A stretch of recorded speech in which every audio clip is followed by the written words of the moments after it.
Could this be the moment that ends his political career? We're live in Washington. It's Wednesday, the 20th of December. It is an extraordinary new twist in American politics. A presidential candidate kicked off a ballot. Donald Trump says it is partisan and that he will appeal. But what does it mean for his bid for the White House? Now we see the earth opening up, how Iceland's Prime Minister described the spectacular volcanic eruption. Prince Andrew could face fresh scrutiny over his links to convicted sex offender Jeffrey Epstein after a judge approves the release of hundreds of files. Junior doctors in England begin the longest strike in NHS history. How does Santa deliver gifts to sick children when there's no chimney? Plus, last Christmas I gave you my heart, but the very next day you gave it away. give it to someone special. Wham lead the race to be #1 at Christmas. Someone special, special. Oh, oh,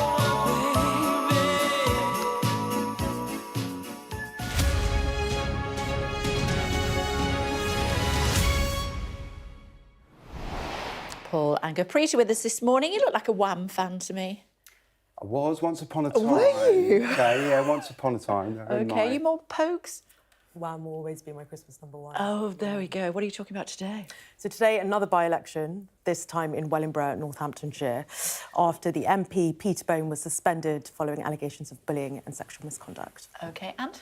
I've got the latest inflation numbers for you, Kay. A little bit of Christmas cheer. Inflation has fallen more than expected. Prices rising by 3.9%, but that's down from 4.6% last month. OK, more on that to come. Thank you for now, both. Meantime, let's tell you what's happening with Donald Trump. He's been kicked off the ballot in Colorado. The state Supreme Court has ruled that he can't run for president because of his role in the 2021 Capitol riots. Mark is staying up for us in Washington this morning. Tell us more, Mark. Morning, Kay. Yeah, this is a bit of a surprise, and I think it's going to cause a few. Well, I think people are going to be quite worried if you're in the Donald Trump camp. It stems back to a decision made by the Supreme Court of the state of Colorado back in November.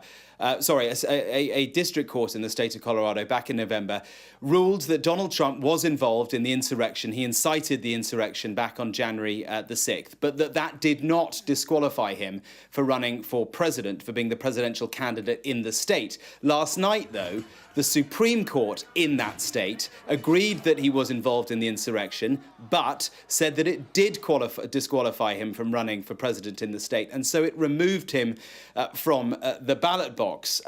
Effectively, if other states follow suit, and they might if the Supreme Court of the land upholds the decision made in Colorado, well, then the Trump dominoes start to fall, and it looks like he is in big trouble. As you can imagine, he has released a statement already. I'll read a bit of it to you.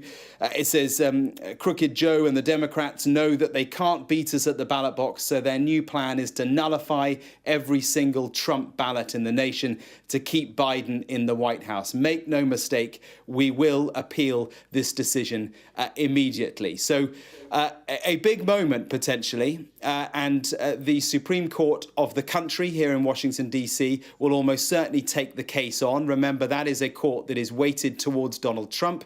It is right-leaning because of the judges that he appointed there. The judicial system here in the United States is often seen as being politicized. One way in Colorado, they are Democrat-appointed judges, or the other way at the Supreme Court in the land here, which is right-leaning. So an almighty mess. At the moment, this will go to appeal, but watch this space. Yeah, absolutely. I wonder if you could underline the implications for us this morning. Well, look, I think it's certainly going to rile his base. There's no question that they will feel, if they are unable, if his name is not on the ballot box in Colorado and they're unable, his supporters, to vote for him, they will feel disenfranchised. There's no question about that. And I think they will be very, very angry. Remember how agitated this country already is, both sides. And I think something like this will massively agitate the right of his party. Remember, though, too, that Colorado on its own is not massively significant for him.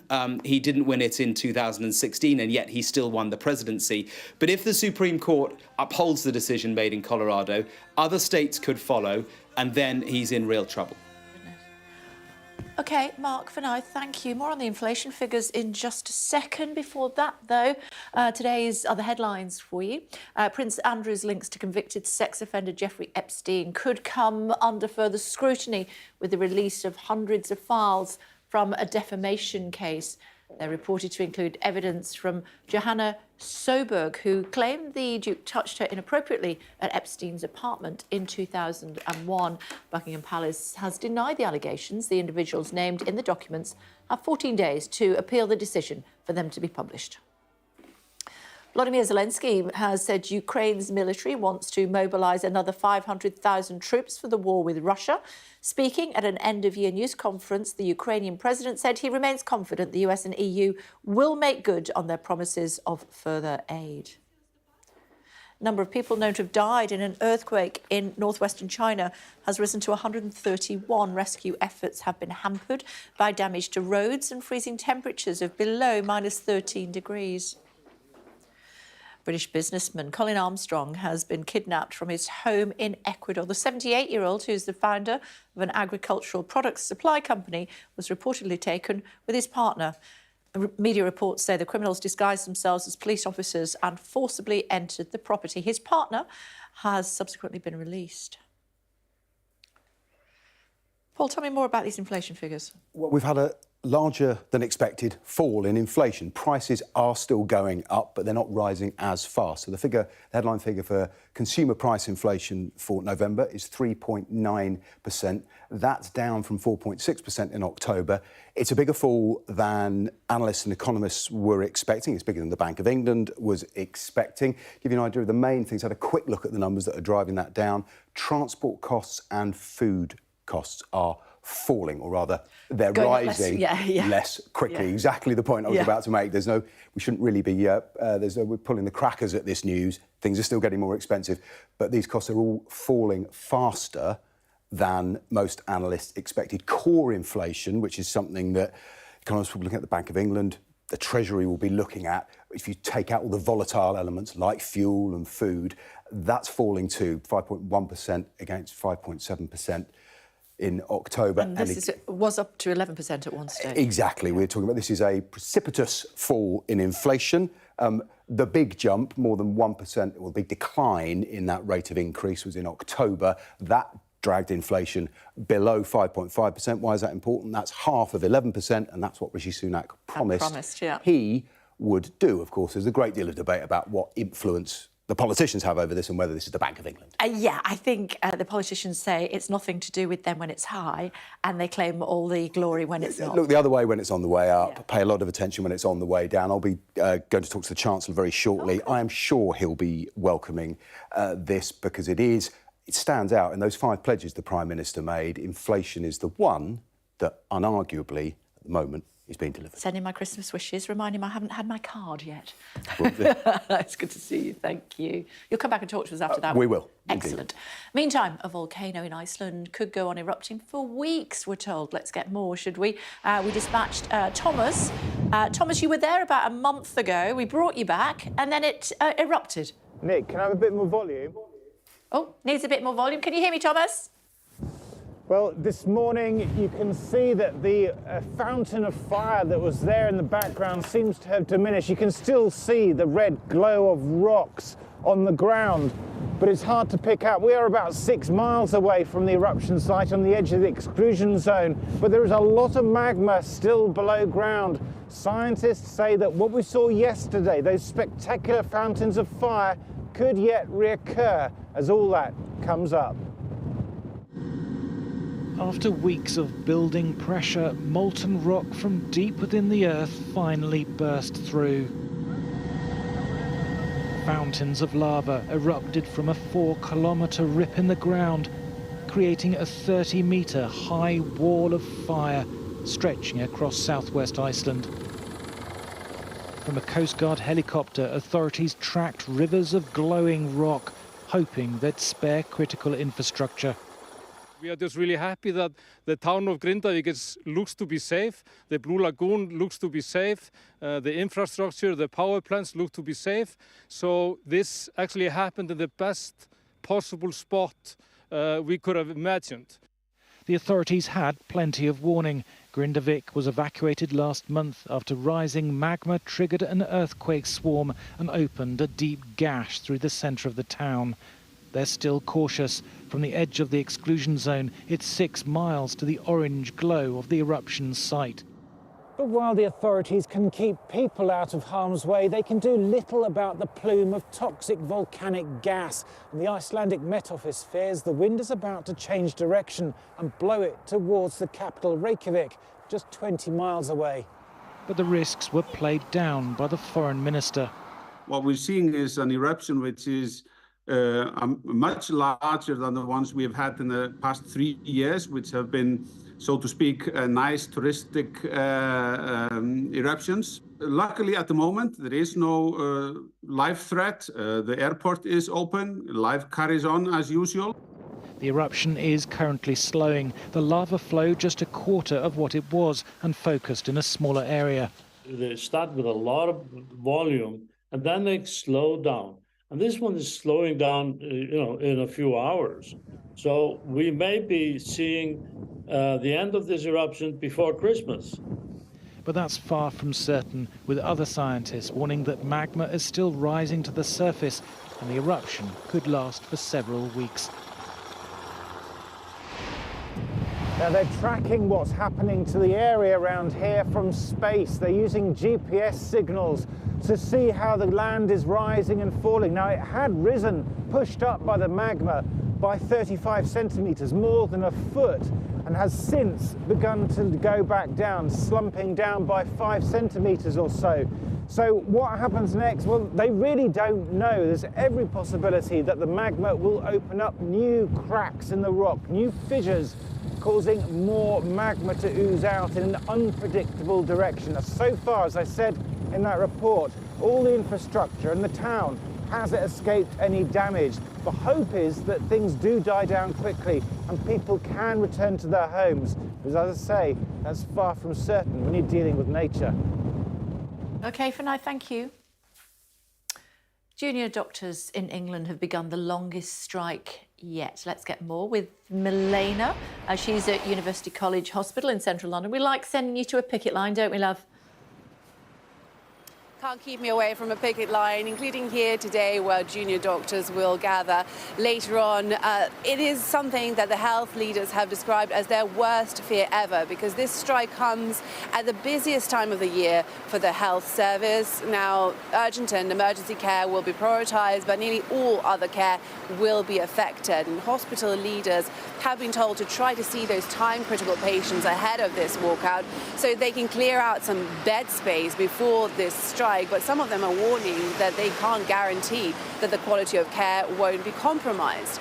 Now, talks between the British Medical Association and the government have fallen through at the beginning of this month. Junior doctors have rejected the government pay offer of a 3% rise on top of the 8.8% on average they've already received, because they say that it's unevenly distributed among the doctor grades, and that means that some of them would still have a real terms pay cut. Now, the government has tried to paint the junior doctors as unreasonable. They say that they've reached agreements with all other parts of the NHS, including the consultants and the mid-ranking doctors. Victoria Atkins, the health secretary, also says that she hadn't even finalised or given her final offer to the junior doctors when they announced these strikes. But what's for certain is that it will make that mammoth waiting list on the NHS, which is nearing 8 million people, even worse. It's an increasingly bitter dispute. Today will be the 26th day the junior doctors have walked out since March, and there are more strikes announced for January. From the 3rd of January, they've announced a 6-day walkout.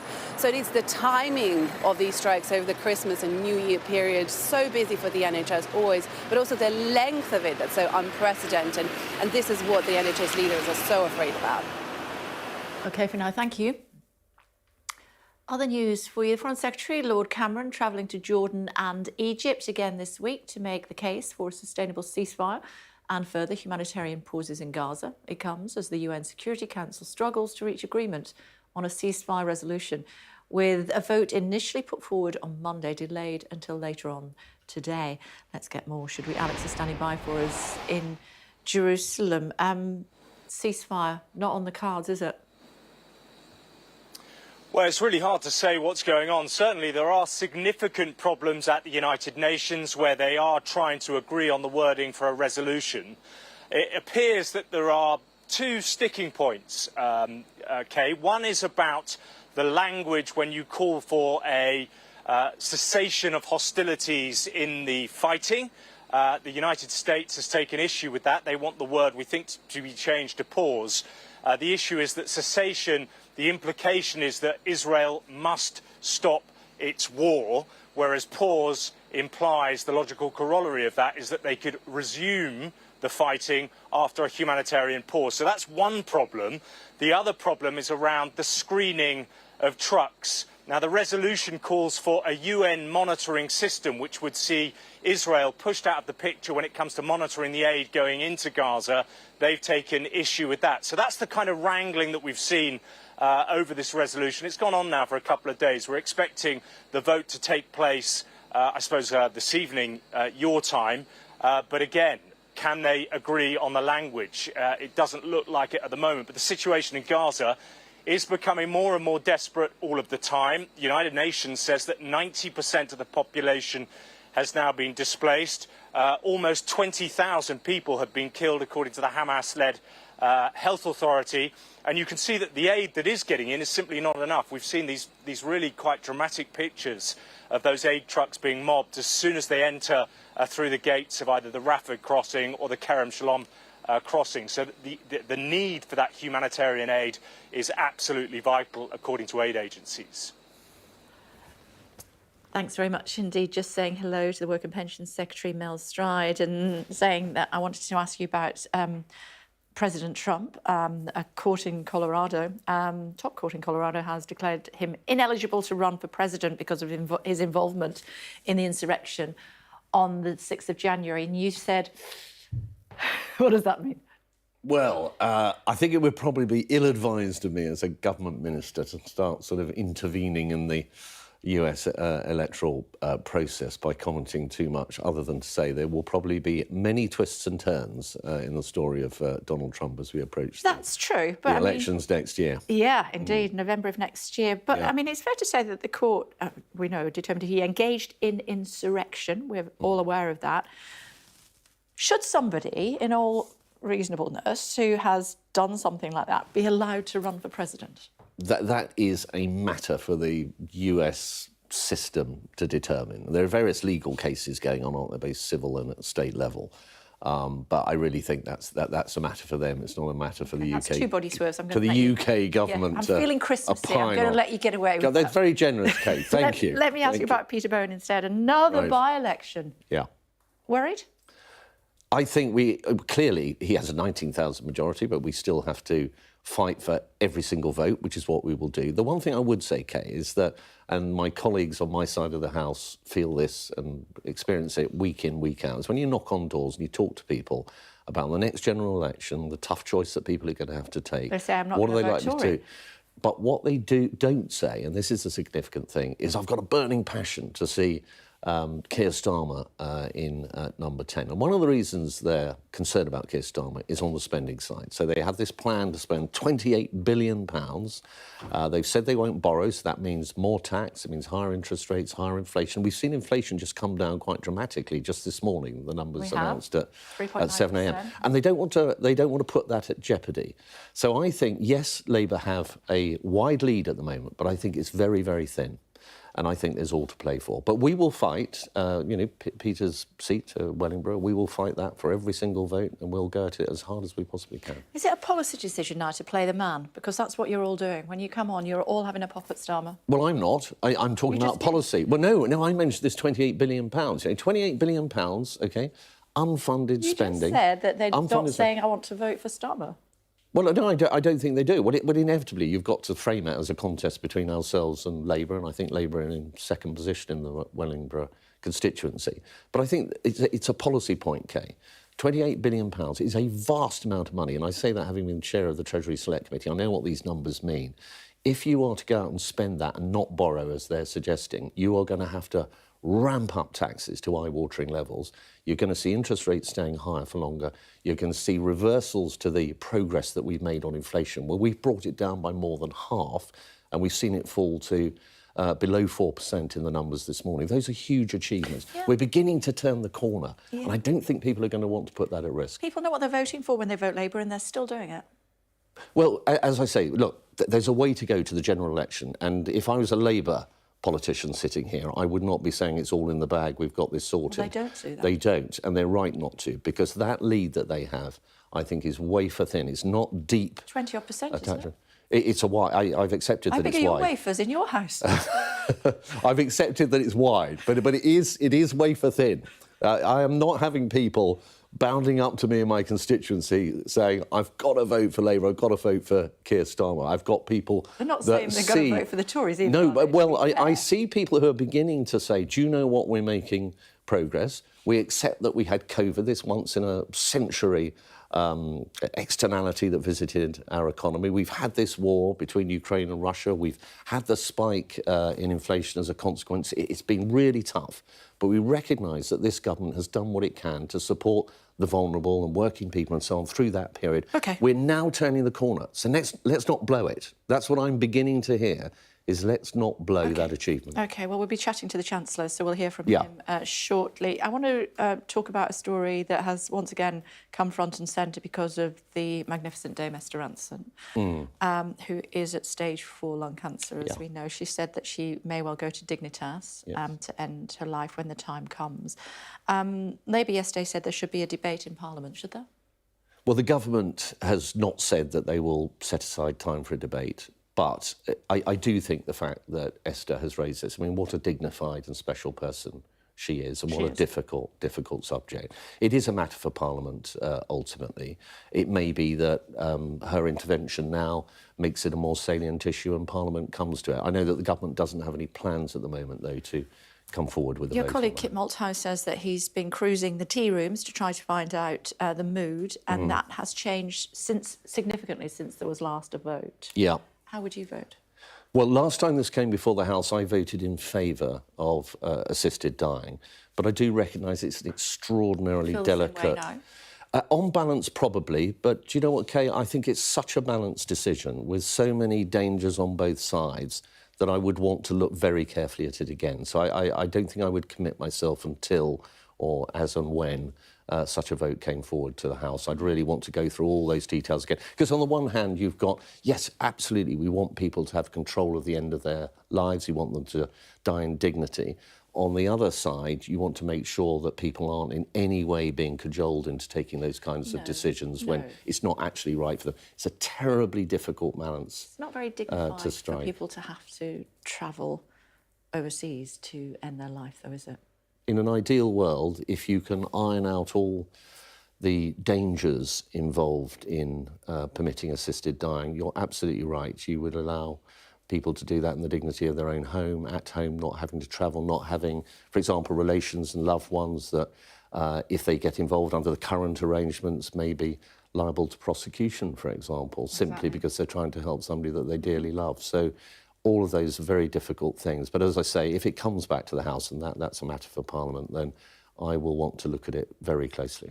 Let me ask you about the liaison committee yesterday. Your boss said there's no firm date when he expects the flights to take off to Rwanda, and he couldn't list any airlines which will be operating the flights to Rwanda. Can you help us with either of those this morning? Well, look, I have absolutely no doubt that as and when we get to the point where we're ready to send people on planes to Rwanda. Planes will be available. But let's not forget the progress we've already made. People keep overlooking this. They keep focusing on Rwanda.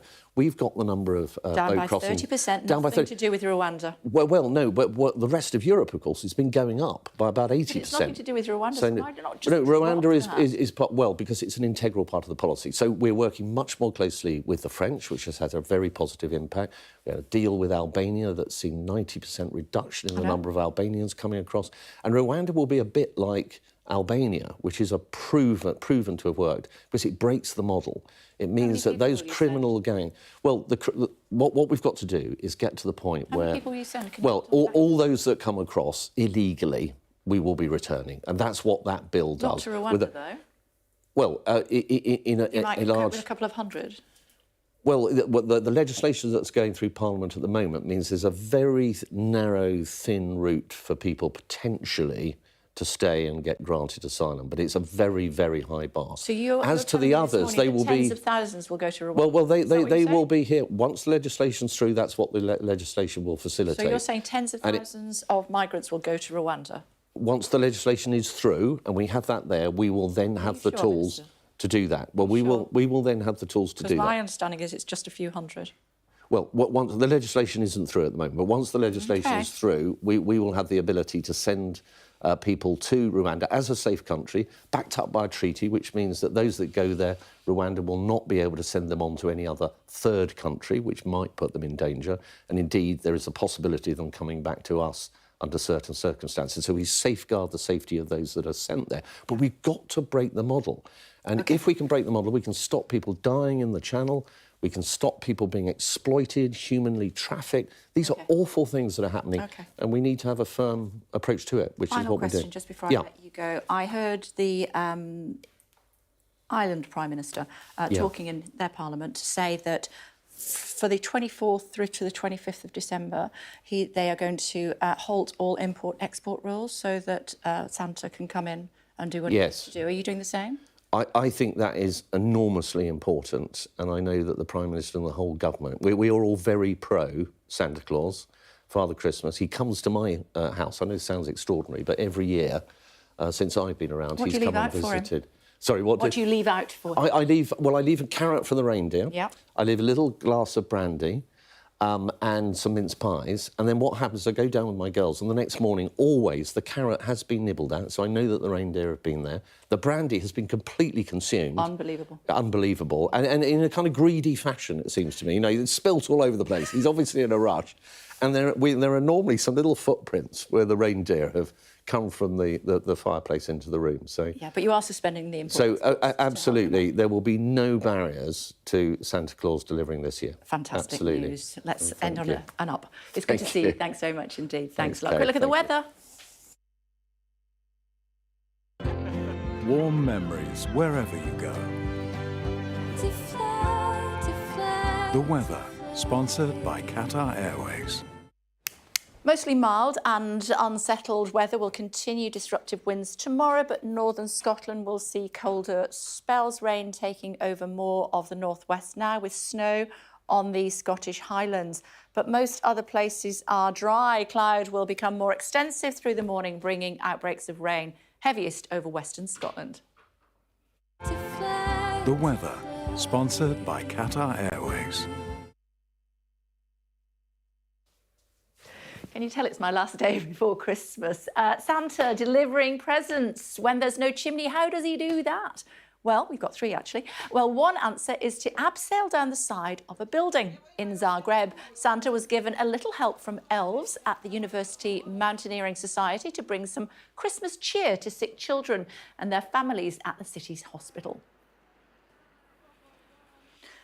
Now, with Lad Baby out of the running for this year's Christmas #1 for the first time in 5 years, who is currently topping the chart?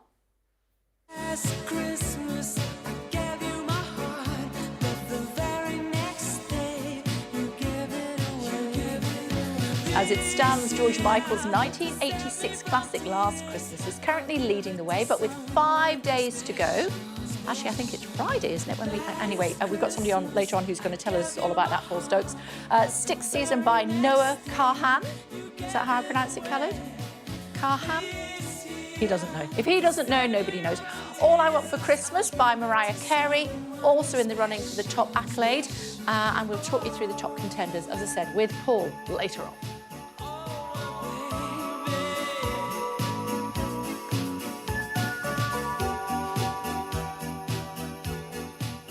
And while we're on the subject, did I tell you that last Sunday I sang with the Royal Philharmonic at the Royal Albert Hall?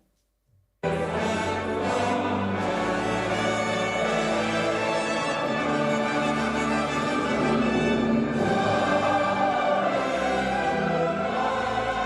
be fair, 5,000 other people were singing at the same time, Come All Ye Faithful, but it was a lot of fun.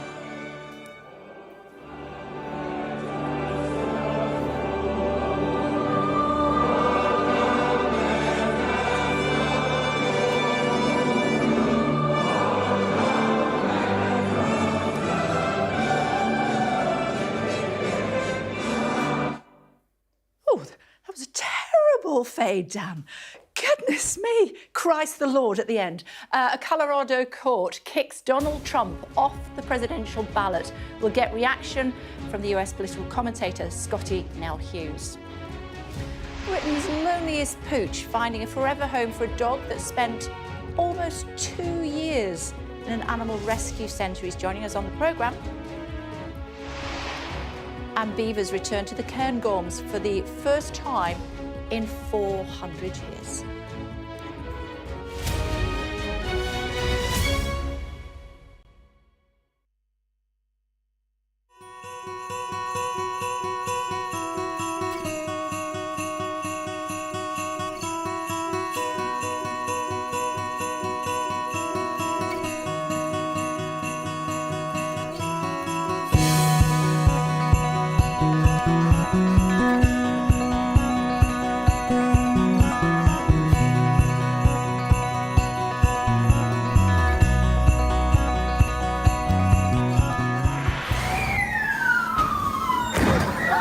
Push the protesters further back here. There's around 200 or 300 still remaining. I'm Dan Whitehead and I'm Sky News' West of England correspondent. This van goes onto the streets of Plymouth 7 days a week, 365 days a year. These facilities at the moment are a lifesaver. It's all we've got.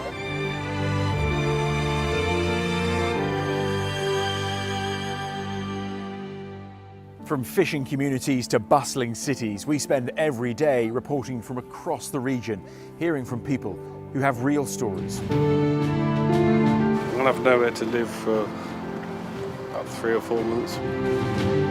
There are still people inside the properties here. They're coming from the epicentre of what is now a global health pandemic. We were seeing and speaking to young women who were selling themselves right on the high street. It was desperately sad, and the fact it was happening right in the heart of this community. Before Brexit, these oysters were being exported to the EU, but the trade stopped overnight. What's your feeling about the future then? Blake, might all be finished, I don't know.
Again, everybody, Donald Trump, he's been kicked off the ballot in Colorado after the state Supreme Court ruled him ineligible because of his role in the 2021 Capitol riots. When I heard that, when I woke up this morning, I thought, I know somebody who'll have a view on that. Scotty Nell Hughes.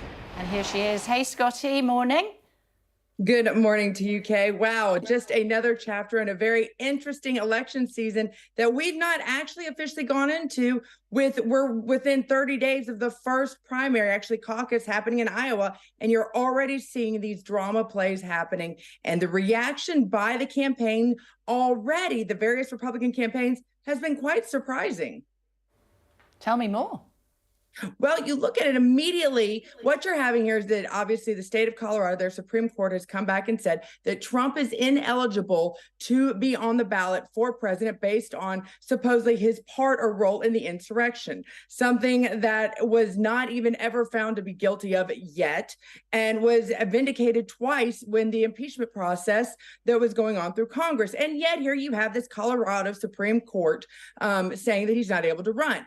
Almost immediately, Vivek Ramaswamy came out and said, I will not be on the ballot either. And I challenge all the other Republican candidates to also withdraw from the Colorado primary to stand. This isn't just about Donald Trump. This is about election integrity and having faith and trust in our systems. And Vivek Ramaswamy came out almost immediately. But here's the real surprise. The second to Trump's defense, Chris Christie, probably one of the largest criticizers of Donald Trump since the beginning of the campaign. But from his perspective, he says, I don't want a Supreme Court or political action to take Donald Trump out. I want the voters to be the ones who take Donald Trump out. So already you're seeing a unification amongst the candidates, because by golly, if Chris Christie's going to do it, you're going to see Nikki Haley, and I would expect Ron DeSantis pretty soon. Also, the Colorado GOP has come out and said, fine, this is how you want to act. We won't even have a primary. We'll go to a caucus situation, and then you can have nothing to do with it, Colorado Supreme Court. So these actions right now are actually having a reverse effect. And for once, you're seeing a unifying of the Republican candidates on this side of the ticket. They've already said that they're going to appeal, the Trump camp, and that will go to the US Supreme Court. I mean, it has to be said that quite a lot of the people, or a few of the people that are in the Supreme Court, were put there by President Trump, and there is a 6-3 conservative majority. One wonders what reaction they might have. Listen, it's pretty sure that this is going to get thrown out, but that wasn't the goal of these kind of cases. This is going to take money, and it's going to take time of the Trump campaign and the Trump camp that they're going to have to at least deal with this. This is kind of like having a cavity in your tooth when you have to go out and you have to give a real performance and sing the opera. That's exactly what this is. This is a cavity that is unfortunately going to have to be dealt with by the Trump campaign. It's a waste of time because you're right. The Supreme Court, even without Trump appointees, this is no basis of law. I mean, they're taking the 14th Amendment, something that was found in 1868 to keep Confederate generals from being able to run for office. And possibly this is just right after the Civil War happened here in the United States. Trump has never been found guilty by what they're charging him with. And right now, the courts in this case are trying to make a law which is completely outside of their jurisdiction. So when you're looking at a state Supreme Court trying to affect a federal election, I don't think any court that is actually looking at the law, because supposedly here in the United States, justice is blind, but maybe not in Colorado. But when you get to other states, especially the Supreme Court, hopefully it's still intact. And that is not at all what was supposed to happen in this process. Sure. But it's not just Colorado, is it? Michigan are looking at doing the same thing. New Hampshire, Arizona, potentially building up a head of steam this. Well, and it's the same group out of Washington, D.C. It's a 501c3 that is doing this. So they're finding individual citizens. Majority of them are anti-Trumpers, never Trumpers in these various blue and purple states where they know that the majority of the Supreme Court might err in their favor. And they're doing this. Like I said, honestly, Kay, they know that this is going to get thrown out eventually. This is just taking up a valuable time of Trump and resources of the Republican Party to have to deal with this rather than actually focus on having, I don't know, a real campaign against Joe Biden. Is he going to win? this only helps them. I mean, anybody that's watching this only builds to Trump's case that he has. So already you are seeing independents looking at this going, what are you doing? I mean, we have a separate but equal branches in the United States, and the Justice Department, the judicial branch, does not make laws. That is up to Congress. And Congress, according to our United States Constitution, right now says that there is not even a process in place right now for what the Colorado Supreme Court is trying to say and rule to do. So therefore, this is only going to backfire and only going to, once again, give more credibility to the Trump campaign, saying that he has been targeted all along and he is fighting. They're coming not only after him, but they're coming after the American people's rights. Okay, for now, thanks very much. Thank you. Thank you, Kay. Sleep tight. Yeah, politics here, Gurpreet. Another by-election. Another by-election. Labour will be sizing up this constituency, wide-eyed at the prospect of another by-election victory just 2 months after, you may remember, they wrestled control from the Tories in Tamworth and Mid-Bedfordshire. This time round, it's in Wellingborough, Northamptonshire, where Peter Bone has faced a recall petition after being suspended from Parliament for 6 weeks back in October.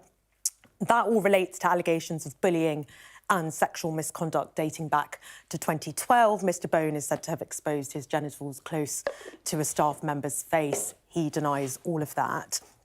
13.2% of the electorate in Wellingborough signed this recall petition, passing the 10% threshold, which means there'll be a by-election. It's another unwelcome headache for Rishi Sunak. You may remember when he became Prime Minister, he promised he'd restore standards to public life, and here he is facing another by-election because of a Tory sleaze scandal, Tamworth.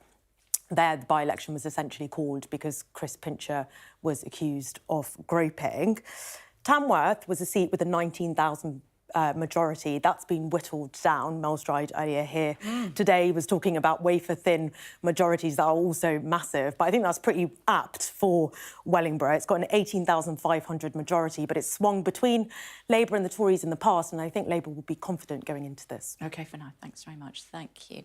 Now, staff at one RSPCA animal centre in South Yorkshire is asking Santa to grant them their Christmas wish, a new home for their longest-staying dog. 9-year-old Zeke has spent more than 600 days at 2 rehoming centres, but is still waiting for his forever home.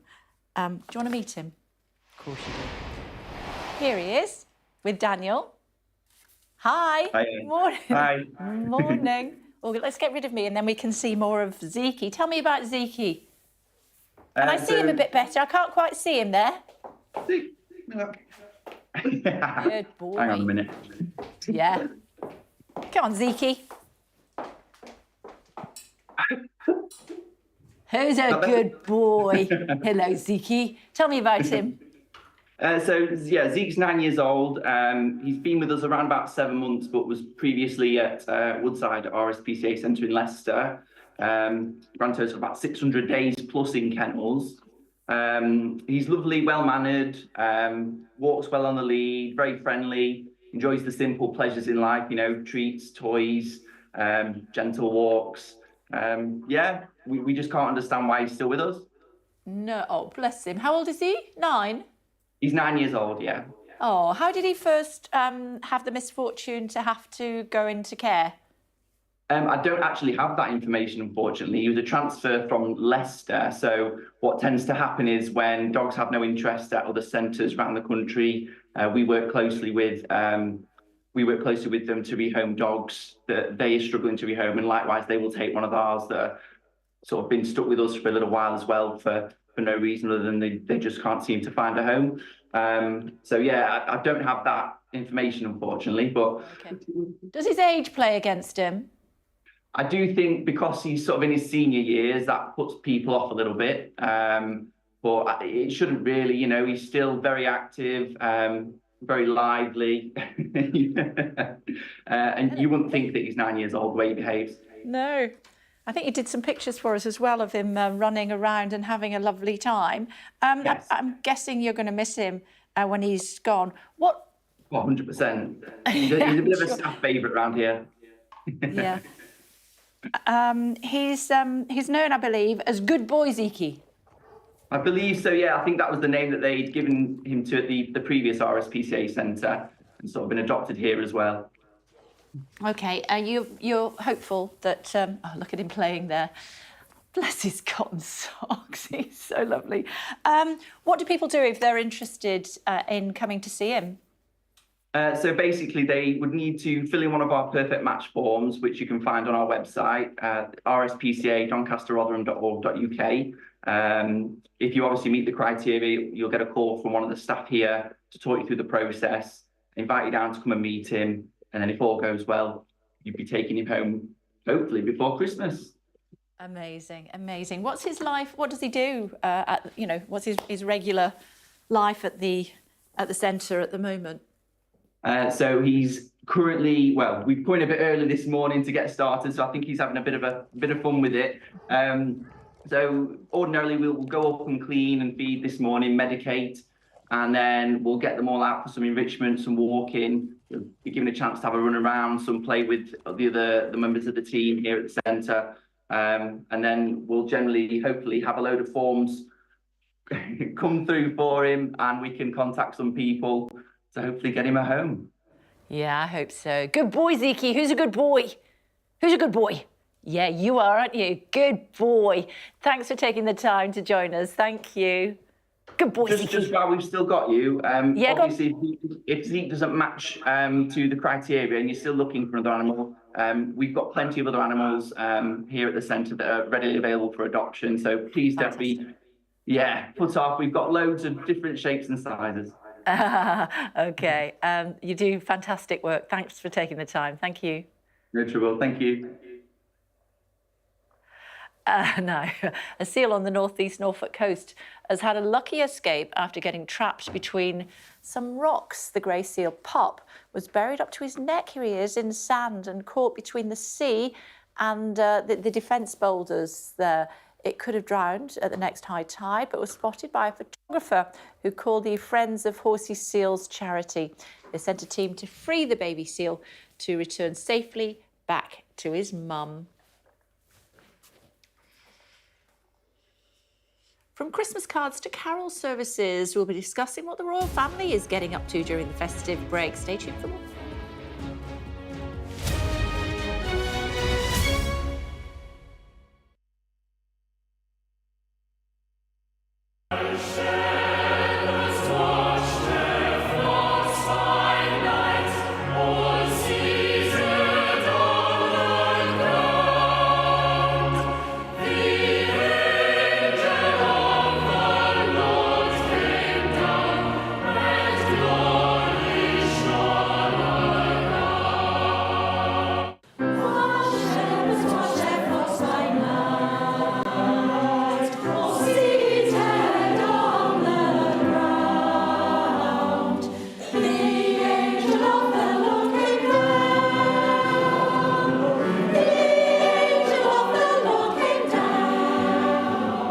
Yes, it's a tune called Cranbrook. It was written in the 1790s. Wow. And it has been sung, the tune's been used to sing while Shepherd's watched, well, since the early 19th century. So we're singing them wrong all this time? Not really. It speaks to what carols are. They're very, very pliable, and they speak to evolving Christmas traditions. And that goes right back to the dawn of carolling in the 14th century.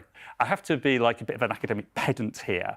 Carols are properly defined by their structure and not their subject matter. Is that right? And that's because they were danced to. Now, ever since the medieval origin of carols, they've had a very strong association with Christmas. About 500 carols survive from the Middle Ages, and half of them, one way or another, have Christmas as their subject matter. Almost all the songs we sing at Christmas aren't technically carols, but that doesn't matter. They're songs we sing at Christmas, and calling songs sung at Christmas carols, regardless of their pedantic academic structure, it goes right back to the 15th century. That association between a dance and a song was broken in the late Middle Ages, but the singing of song at Christmas, of carolling, survived reformations of religion and manners, and it's still a vibrant, living tradition. As we heard with, While Shepherds Watched, now that was the only carol or hymn in the Anglican hymnal for almost All the 18th century with an association at Christmas, and it was sung to a bewildering array of tunes, not just Cranbrook, the Wild Shepherd, not the, the Ilkley Moor tune. And that wasn't the only one which has had a shifting melody.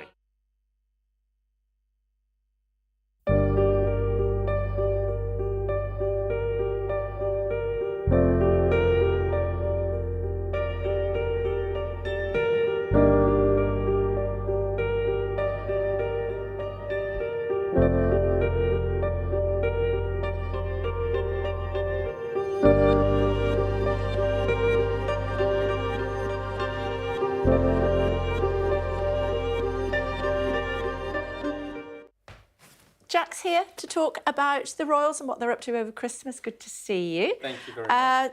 Let's start with the Prince and Princess of Wales. And their Christmas card was quite relaxed this year.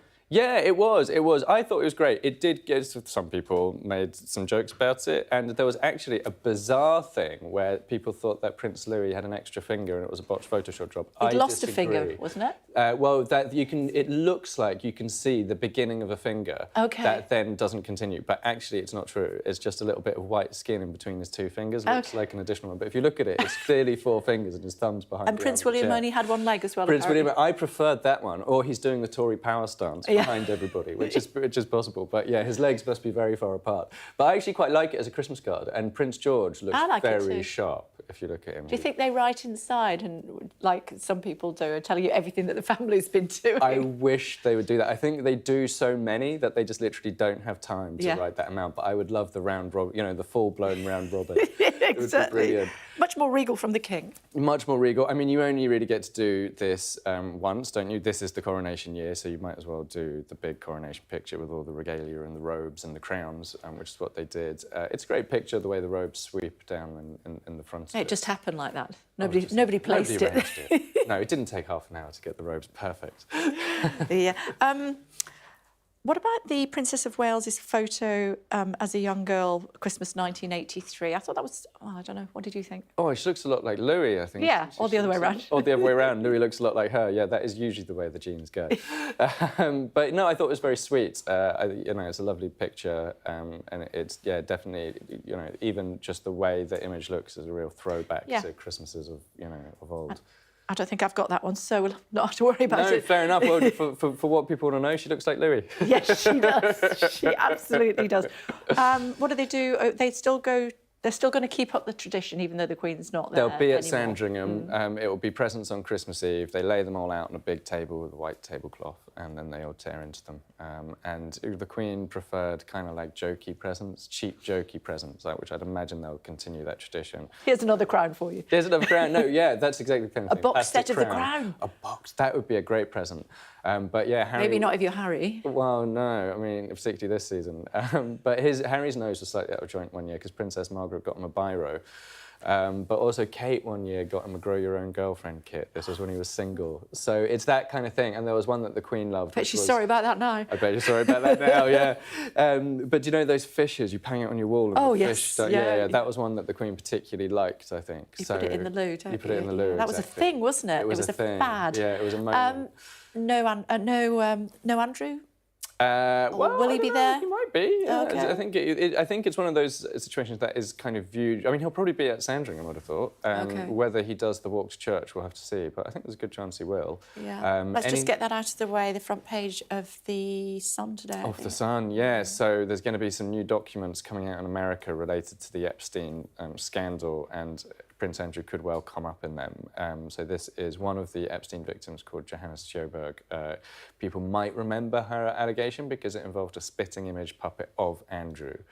So they had, Epstein and Maxwell had this Andrew spitting image puppet, and they did a picture on, sat on Andrew's knee, and she suggested that it was a kind of wandering hands type. Behaved inappropriately. Behaved inappropriately, yeah. exactly. So why are we hearing it now? Because new documents are being unsealed. How come? Well, there are innumerable Epstein litigations that have been running for years, and this is one of them. And so, actually, the main accuser of Prince Andrew, Virginia Jeffrey, is celebrating this as a big victory for kind of open justice and transparency, because she has been pushing as well for as many documents as possible to be released. There's also going to be a lot of names, I think, of Epstein's black book. I mean, obviously, we already know that Andrew is Epstein's contact, so that's not necessarily going to be a surprise when his name turns up there. But it's one of those situations that this issue just keeps coming back to the surface again and again and again. What impact will it have on him? Because, I mean, I think it is the view that the Queen protected him quite a lot while she was alive. And I think that's a fair perspective. I think she did protect him quite a lot when he was alive. I think that, a return to the limelight for Prince Andrew is fundamentally off the cards. I think what it probably does is, if there is new information about him, or even, a spirited rehashing of old information about him in these documents, then if he does turn up at Sandringham, then that picture will, risk becoming the news story. Exactly. And it's, first picture of Andrew since new details emerged, and that then overshadows the royal Christmas, where we're expecting to probably see Queen Camilla's children at the royal Christmas for the first time. So Charles and Camilla would probably rather that was the story, but Andrew risks overshadowing everything again. What's your predictions for next year? For the whole calendar year? I think that we are going to see William William is on a big drive to try and find his legacy. He knows now that he has a finite window in which to really cement his royal working life. So Charles has the Prince's trust, he has his campaigning on climate, and William knows he needs to land a legacy in a number of years before he obviously, at some point in the future, becomes king. So I think he's on a big drive. We're going to see energy behind big projects from William, less so the kind of unveiling of plaques and the kind of, more ordinary royal jobs. I think both William and Kate, we're going to see them on a mission to try to land a single big project. And the King? The King is now focusing on those kind of really formal, official functions that the monarch has. So it's going to be a more ordinary year for him. There's far fewer fireworks when you are the monarch and you're wearing the crown. Merry Christmas. Merry Lovely Christmas. to see you. We'll see you very soon in the new year, I hope. Yes, I hope Thank so you very too. much indeed. Thank you. Coming up, we'll have the latest as the US court rules that Donald Trump is ineligible to run for the White House. That's according to Colorado.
everybody. A very festive welcome to the 8 o'clock bulletin here on Sky News. Donald Trump has been kicked off the ballot in Colorado. The state Supreme Court has ruled that he can't run for president because of his role in the 2021 Capitol riots. Could this be the moment that ends his political career? We'll have the latest from Washington. Also, it's Wednesday. It is an extraordinary new twist in American politics. A presidential candidate kicked off a ballot. Donald Trump says it is partisan and that he will appeal. But what does it mean for his bid for the White House? Now we see the earth opening up, how Iceland's Prime Minister described the spectacular volcanic eruption. The fire fountains have eased, but molten rock is still pouring from the ground, and scientists say this eruption is far from over. Inflation falls further than expected, with the rate slowing to 3.9%. Prince Andrew could face fresh scrutiny over his links to convicted sex offender Jeffrey Epstein after a judge approves the release of hundreds of files. How does Santa deliver gifts to sick children when there's no chimney? And I think that is enormously important, and I know that the Prime Minister and the whole government, we are all very pro Santa Claus. Last Christmas, I gave you my heart, but the very next day, you gave it away. give it to someone special. Wham lead the race to be #1 at Christmas. Someone special.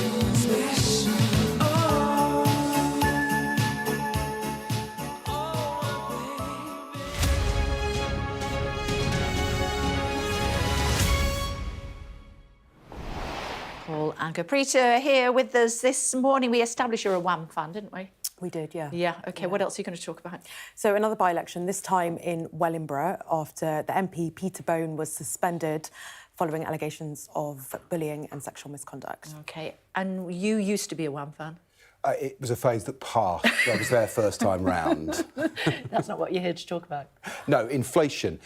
Prices are rising less fast than they were. Big drop in inflation, down to 3.9%, more than everybody thought, including the Bank of England, and some good news for the government. More on that to come in just a second. Thanks, team. Before that, Donald Trump has been kicked off the ballot in Colorado. The state Supreme Court has ruled that he can't run for president because of his role in the 2021 Capitol riots. Mark has more. Bear with me, because it's not altogether straightforward, but potentially it is highly significant. Last month, the lower court, a district court in the state of Colorado, ruled that Donald Trump had been involved in the insurrection and was helping to incite the insurrection here in Washington on January the 6th, those Capitol Hill riots. But that lower court ruled that despite the fact that he was involved in it, that did not disqualify him in the state for running for president in the ballot there, the primary there for the candidate for president. But last night, the upper court in Colorado, the Supreme Court of the state, while it agreed that he was involved in the insurrection, it disagreed with the lower court that didn't disqualify him from becoming president. It ruled that it did disqualify him from becoming president, and so his name has been removed from the ballot in that state. Now, the question is what that means more broadly. It will go almost certainly to the Supreme Court of the land here in Washington, D.C. That, of course, is weighted in Donald Trump's favor because of judges that he appointed when he was last president. So what will they decide? Will they believe that this is a political decision made by Democrat judges in Colorado, or will they believe that actually those judges were looking at constitutional law? Because it all stems back to, again, bear with me, the third section 3 of the 14th Amendment of the United States Constitution, or the disqualification clause as it's known, which bars any person from holding federal or state office who took an oath to support the Constitution of the United States and then engaged in insurrection. So the Supreme Court will almost certainly decide whether or not this local decision can be upheld. If it can be, well, then is a precedent set for other states across the land to follow. If that's the case, well, then the dominoes for Donald Trump could well start to fall. As you can expect, he has released a statement already. I'll read it to you. It says, and the capital letters are his, it says, Supreme Court judges all appointed by Democrats just removed my name from the 2024 ballot in Colorado. The Soros-funded Democrats who incited the lawsuit will immediately use this tyrannical ruling to challenge us in the remaining 49 states. Crooked Joe and the Democrats know they can't beat us at the ballot box, and so the new plan is to nullify every single Trump ballot in the nation to keep Biden in the White House. Make no mistake, Trump says, we will appeal this decision immediately. We will take this fight all the way to the United States Supreme Court. Now, a few questions briefly raised by this. First of all, how significant is Colorado in the overall race for the White House? Well, answer, not very. Trump lost it in 2016, and yet he still won the presidency back then. And all projections are that the Democrats would win Colorado next year for the election there. But as I say, if the Supreme Court upholds this, if they believe that actually, yes, those judges in Colorado were looking specifically at constitutional law, well, then other states may well follow. I think more broadly what the voters will think, that's what's important. And listening to commentators tonight, it is clear that voters, Donald Trump's base, will be very, very angry that they are, in effect, disenfranchised, unable to vote for their candidate in the state of Colorado. And more broadly, a view will be taken by many that politics is playing into the legality of all this, and that actually the Democrats would be better off fighting Donald Trump at the ballot box than trying to remove him, even if it is constitutional, remove him through the courts. Good news for the government this morning. Morning. Yes, good morning. And for consumers and for all of us, prices are rising less fast. Yes. Inflation is slowing down, and it's slowed down quite significantly this morning. 3.9% was the figure for November. Bank of England, most economists were expecting that to be more like 4.4%. It was 4.6% in October, so that's quite a steep fall, the second month in a row where it's really starting to slide. And the reason we think that's happening, what the Office of National Statistics is saying, is energy prices are continuing to fall, fuel prices, transport, people will be noticing that at the pumps, food prices are falling. So good news for consumers, but good news too for the Chancellor of the Exchequer. I've just been to see him on behalf of the broadcasters. He's a bit of Christmas cheer, Kay. There's I asked for a card. You asked for a card. Oh, good. In this 7 o'clock. That's a nice picture, actually. And he's replied, anyway, I went to see him on behalf of the broadcasters, asked him a question about inflation, and as we'll hear, he's in good humour. Well, the only way that we can make life better for families who are working very hard and feeling that they are in a cost of living crisis, the like of which they haven't seen for many, many years, is to get the economy growing sustainably. And that means you have to bring down inflation. And that's why the Prime Minister's main pledge at the start of this year was to halve inflation. He has more than delivered that. Once you do that, once you do the hard work to squeeze inflation out of the system, you can start looking forward to the kind of growth that will see people's wages going up. On top of which, when we can, we want to bring down the tax burden so that people keep more of the money that they earn every month. What does it mean for interest rates? Well, that's going to be the question now. Inflation's falling faster than everyone expected, including the bank. Are rates about to fall? The Bank of England's line, they're at 5.25%. They've kept them level for the last couple of meetings in the Monetary Policy Committee, and the very firm line from the governor of the bank is it's far too early to be talking about rates falling. The markets think it's not. They're expecting rates to maybe start coming down in the first half of next year. All the messaging from the bank is that that's too early, but this is a bigger chunk out of inflation. The target is 2%.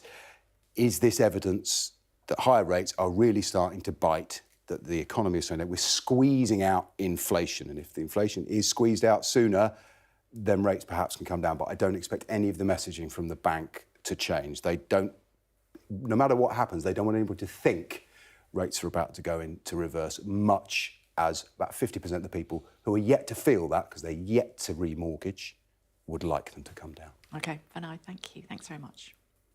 Looking at some of today's other headlines for you now. And Prince Andrew's links to convicted sex offender Jeffrey Epstein could come under further scrutiny with the release of hundreds of files from a defamation case. They're reported to include evidence from Johanna Schoberg, who claimed the Duke touched her inappropriately at Epstein's apartment in 2001. Buckingham Palace has denied the allegations. The individuals named in the documents have 14 days to appeal the decision for them to be published. Volodymyr Zelensky has said Ukraine's military wants to mobilise another 500,000 troops for the war with Russia. Speaking at an end-of-year news conference, the Ukrainian president said he remains confident the US and EU will make good on their promises of further aid. Number of people known to have died in an earthquake in northwestern China has risen to 131. Rescue efforts have been hampered by damage to roads and freezing temperatures of below -13 degrees. British businessman Colin Armstrong has been kidnapped from his home in Ecuador. The 78-year-old, who's the founder of an agricultural products supply company, was reportedly taken with his partner, who was subsequently released. Media reports say the criminals disguised themselves as police officers and forcibly entered the property. Volcano in Iceland could go on eruption for weeks, is what we're being told. Thomas has more for us this morning from Iceland. Hi, Thomas. Good morning, Kay. Yes, indeed. Last night when we were here, the sky was glowing orange because of all the fountains of lava spouting into the air. This morning, you can just about pick out the glow, red glow, a carpet of lava lying on the ground. But things do seem to be settling down somewhat, but scientists are warning this eruption is far from over. We could yet see more fire in the land of ice. After weeks of building pressure, molten rock from deep within the earth finally burst through. Fountains of lava erupted from a 4-kilometre rip in the ground, creating a 30-metre high wall of fire stretching across southwest Iceland. From a Coast Guard helicopter, authorities tracked rivers of glowing rock, hoping they'd spare critical infrastructure. We are just really happy that the town of Grindavik looks to be safe. The Blue Lagoon looks to be safe. The infrastructure, the power plants look to be safe. So this actually happened in the best possible spot we could have imagined. The authorities had plenty of warning. Grindavik was evacuated last month after rising magma triggered an earthquake swarm and opened a deep gash through the centre of the town. They're still cautious. From the edge of the exclusion zone, it's 6 miles to the orange glow of the eruption site.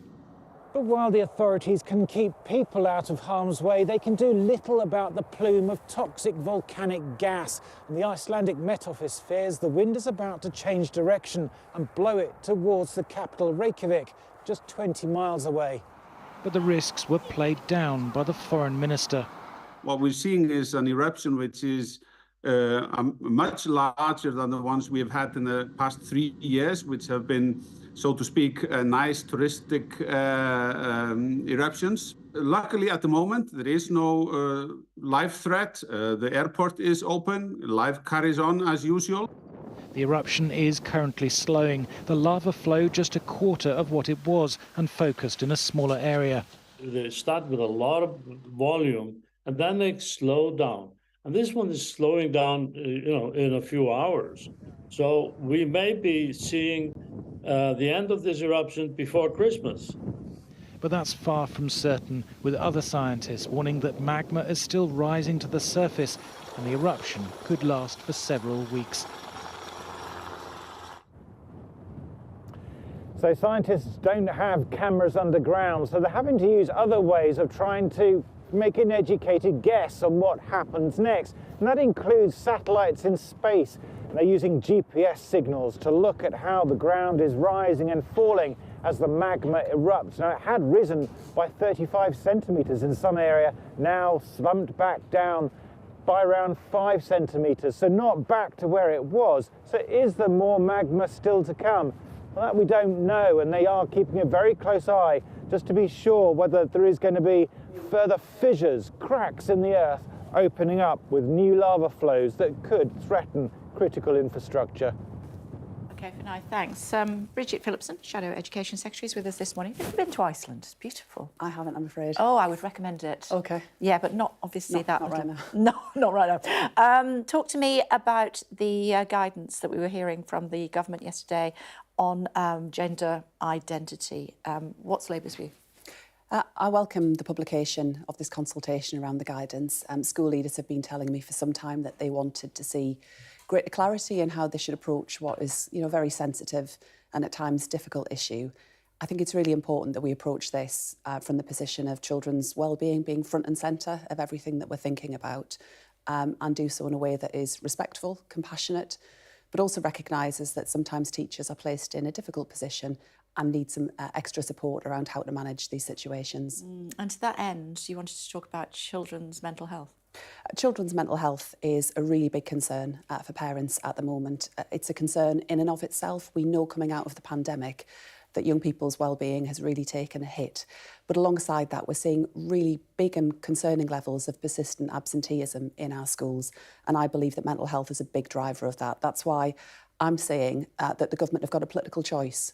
They should follow Labour's plan to end the tax breaks that private schools enjoy and put more mental health support directly into our schools. I think our children deserve more support, more than private schools deserve tax breaks. We had Greg Hands on the programme, I don't know if you saw him, in the last hour, and he says you guys really shouldn't get carried away because your lead is wafer thin. Well, we're certainly not getting carried away, and the only poll that will matter ultimately is the election that takes place in the general election whenever that comes. So we are not complacent, we are absolutely focused on what matters to the British people right now. It's really tough for a lot of families. They're still facing a cost of living challenge, but I do believe that we've got a better future ahead of us as a country, and I would welcome that opportunity in the course of a general election to set out Labour's plan and how we will deliver the change that will make a difference to Britain. Your lead is wafer thin, apparently. Well, I'm not sure. They're not the polls I've seen. However, we take absolutely nothing for granted. We are not complacent, and the election is a long way off. You said you're getting complacent.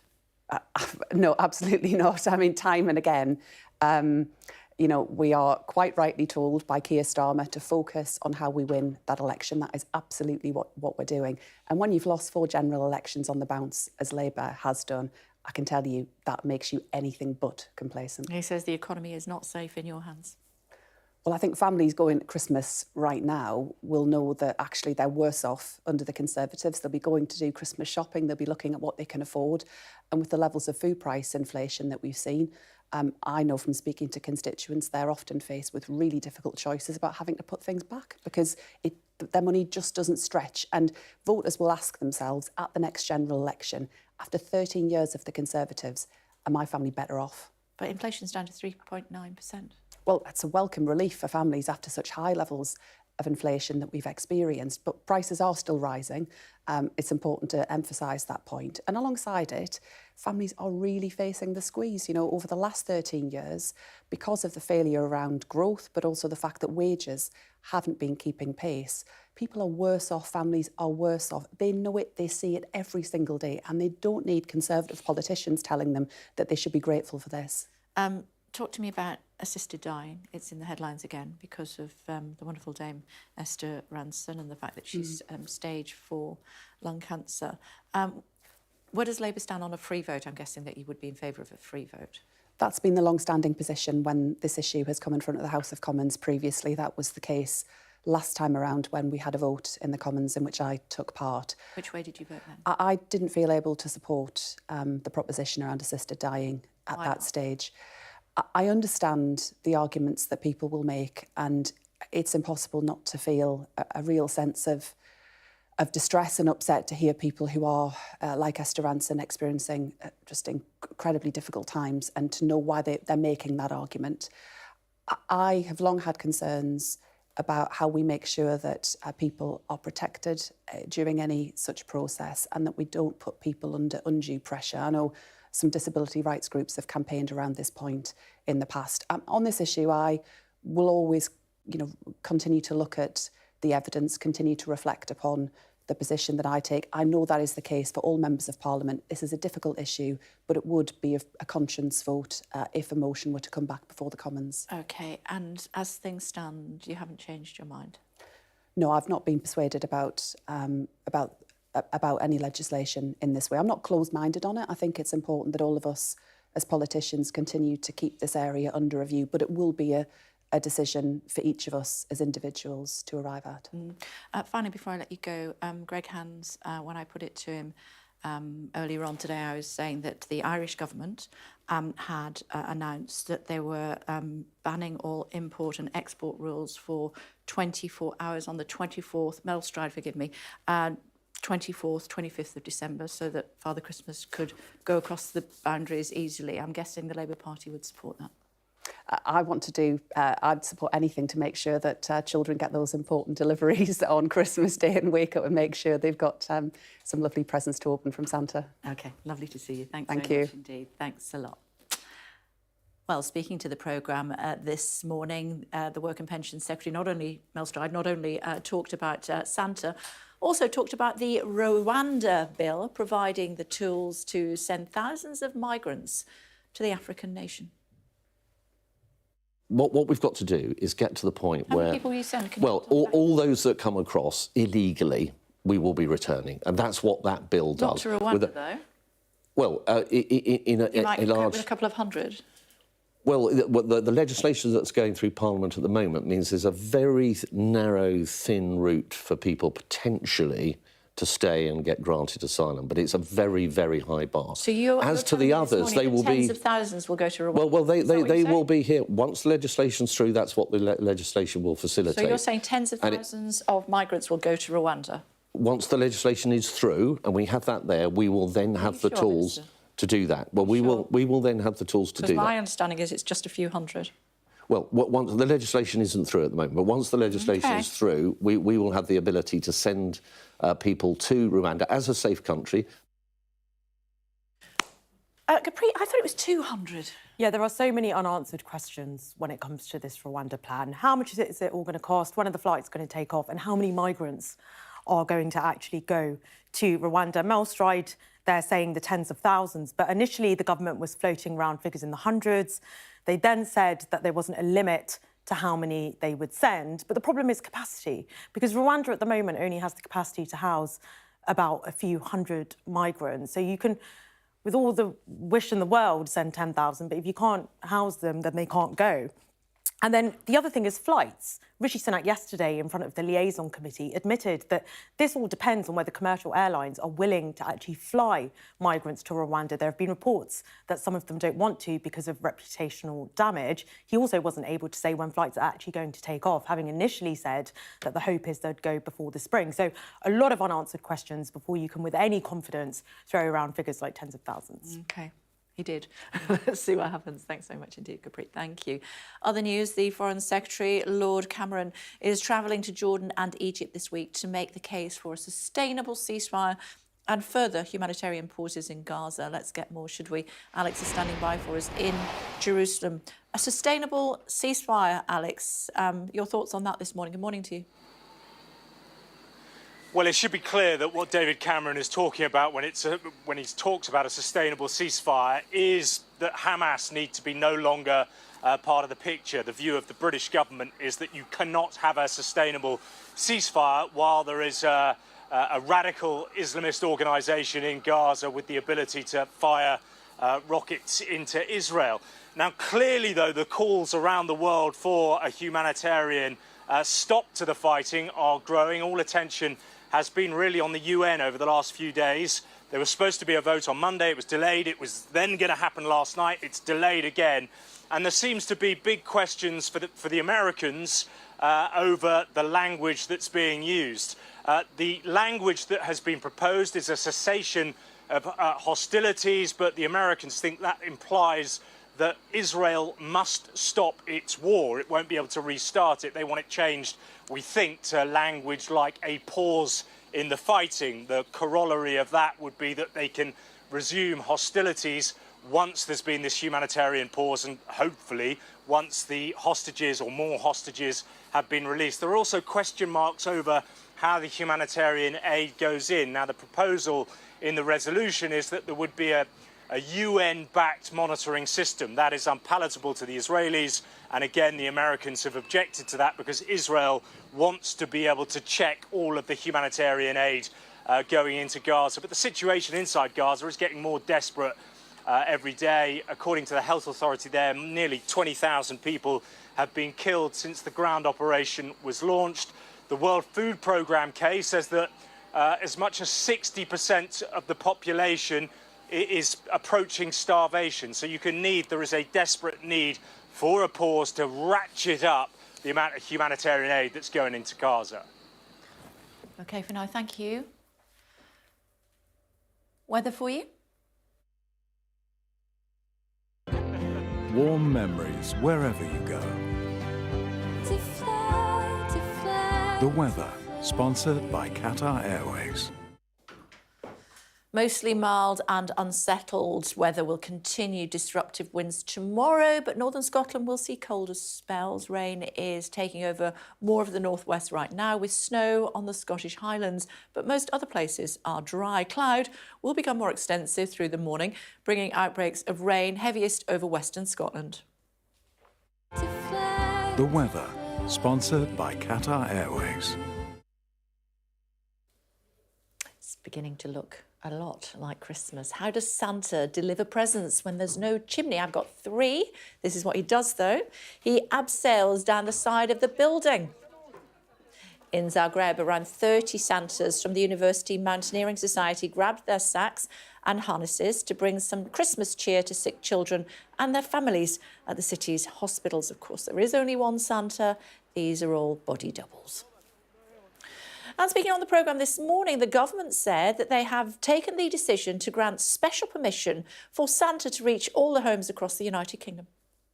I think that is enormously important, and I know that the Prime Minister and the whole government, we are all very pro Santa Claus, Father Christmas. He comes to my house. I know it sounds extraordinary, but every year. Yeah, but you are suspending the importance. So, absolutely, there will be no barriers to Santa Claus delivering this year. Now, with Lad Baby out of the running for this year's Christmas #1 for the first time in 5 years, who's currently topping the charts? Last Christmas, I gave you my heart, but the very next day, you gave it away. Well, as it stands, George Michael's 1986 classic Last Christmas is currently leading the way, but with just days to go, Stick Season by Noah Kahan and All I Want for Christmas by Mariah Carey are also in the running for the top accolade. We'll talk through the contenders with Paul later in the programme. And did I tell you, if you were not with us in the last hour, you won't know, I sang with the Royal Philharmonic Orchestra at the Royal Albert Hall on Sunday.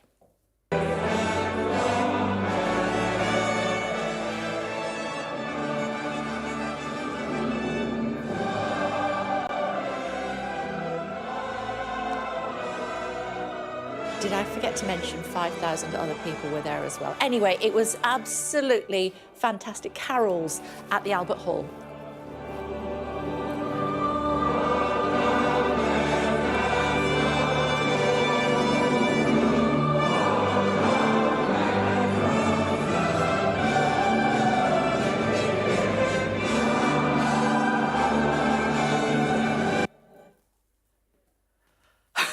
Right. The Lord. Now, what will your plate look like on Christmas Day? We'll be talking to a chef about how to do Christmas dinner on a budget.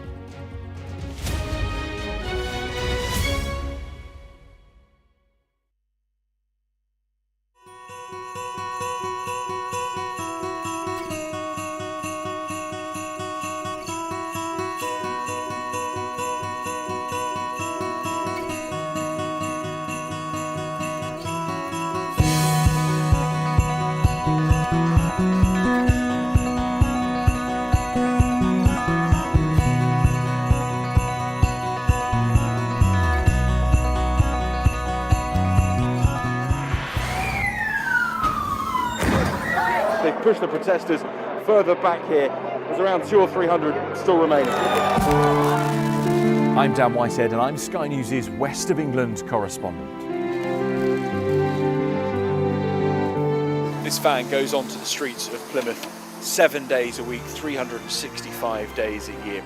These facilities at the moment are a lifesaver. It's all we've got.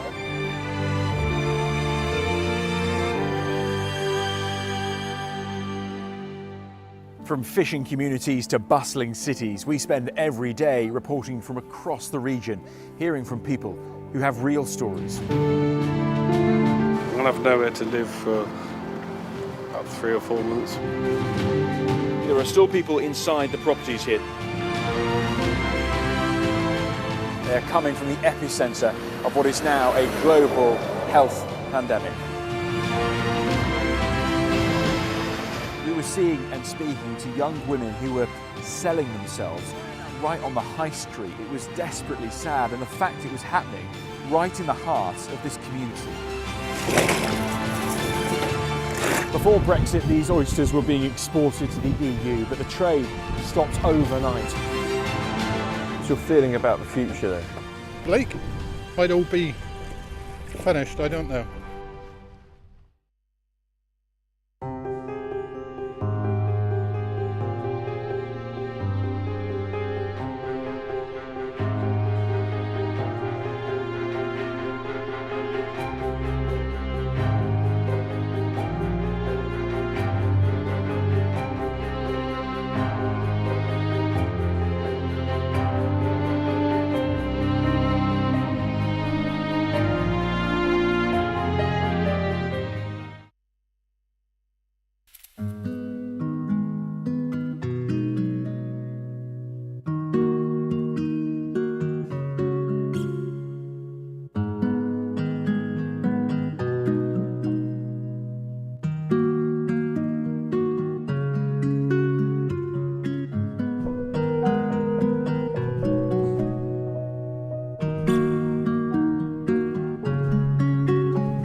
Hello again, everybody. Honoured to have Dr. Stephen Duckworth and Jamie Hale with us this morning to discuss a topic that's very much in the headlines at the moment, and that is assisted dying, after we've been reading, of course, about what the situation is with Dame Esther Ranson.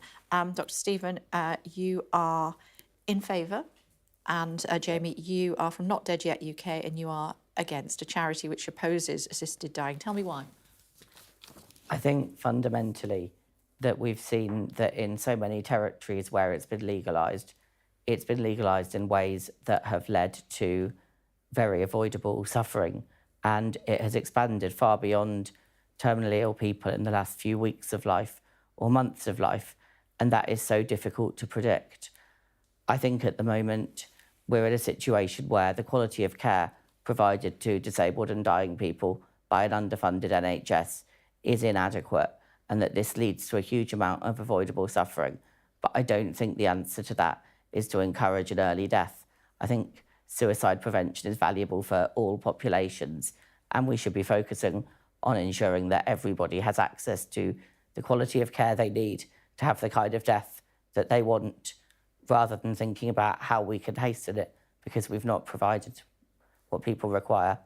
And I guess because on a personal level, I think were assisted suicide legal, had it been legal for me a number of years ago, we wouldn't be having this conversation now. And I find that quite sad. Doctor? Yeah, well, my position is that it's a human rights issue. You've changed your position, haven't you? I have, yes. Tell me So until 2011, I'd written a number of times about why I was against assisted dying for similar reasons, I presume, as Jamie. And then I sat on Lord Charlie Faulkner's Commission on Assisted Dying.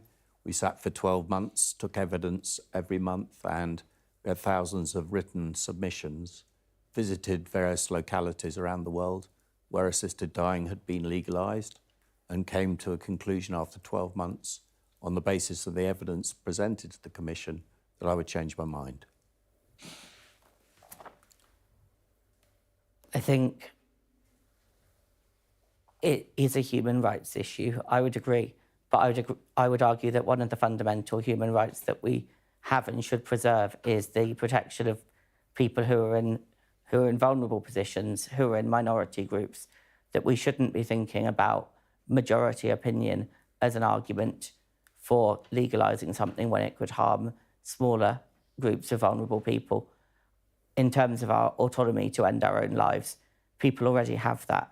It's not about whether people can end their lives at all. It's about whether people should be enabled by the medical profession to end their lives in a very specific way. And it's that I'm opposed to. Does he have a convincing point? Yeah, I think autonomy is about choice and control. And I don't think there's a hierarchy of human rights. So I don't think that the human rights of dying people are any more or less important than the rights of disabled people. So in order to express their autonomy, dying people who are in the terminal late stages of their life, as identified by a doctor, should have the right to make that choice if they're in intolerable pain and suffering. And Jamie, if people go to Dignitas, for example, if they take a family member with them or a loved one with them, then when that person comes back, they could face a significant amount of time in prison. Do you have a view on that? The guidance that the CPS has released on prosecution indicates that where the person made a voluntary, clear, settled, informed decision, and where the person going with them was motivated by compassion and especially with a potential reluctance to support it, that those would be arguments against prosecution. Yeah, but it is open to interpretation, isn't it? It is, but I think it has to be, because I think we have to be able to investigate. We have to be able to understand whether there was any element of coercion. And I don't just mean overt coercion, but I'm also thinking about the fact that the NHS has tried to put me in a care home because it's cheaper than me living at home with my wife. And that when you know that you are expensive to the state, that can make you feel like a burden. That can provide an element of coercion. When you're worried about your will, your inheritance, the cost of your end-of-life care to your children, then again, people end up in a position where they may experience a subtle coercion. And I think it's essential that we investigate to make sure that this isn't happening, rather than presuming that it isn't. Doctor? Well, going to Dignitas is only available to people who are rich. It costs £15,000 round trip. The issue around coercion, at the moment, there's no protection of disabled people's rights against coercion, forcing them into a position where they might take their own life. With the advent of a new law,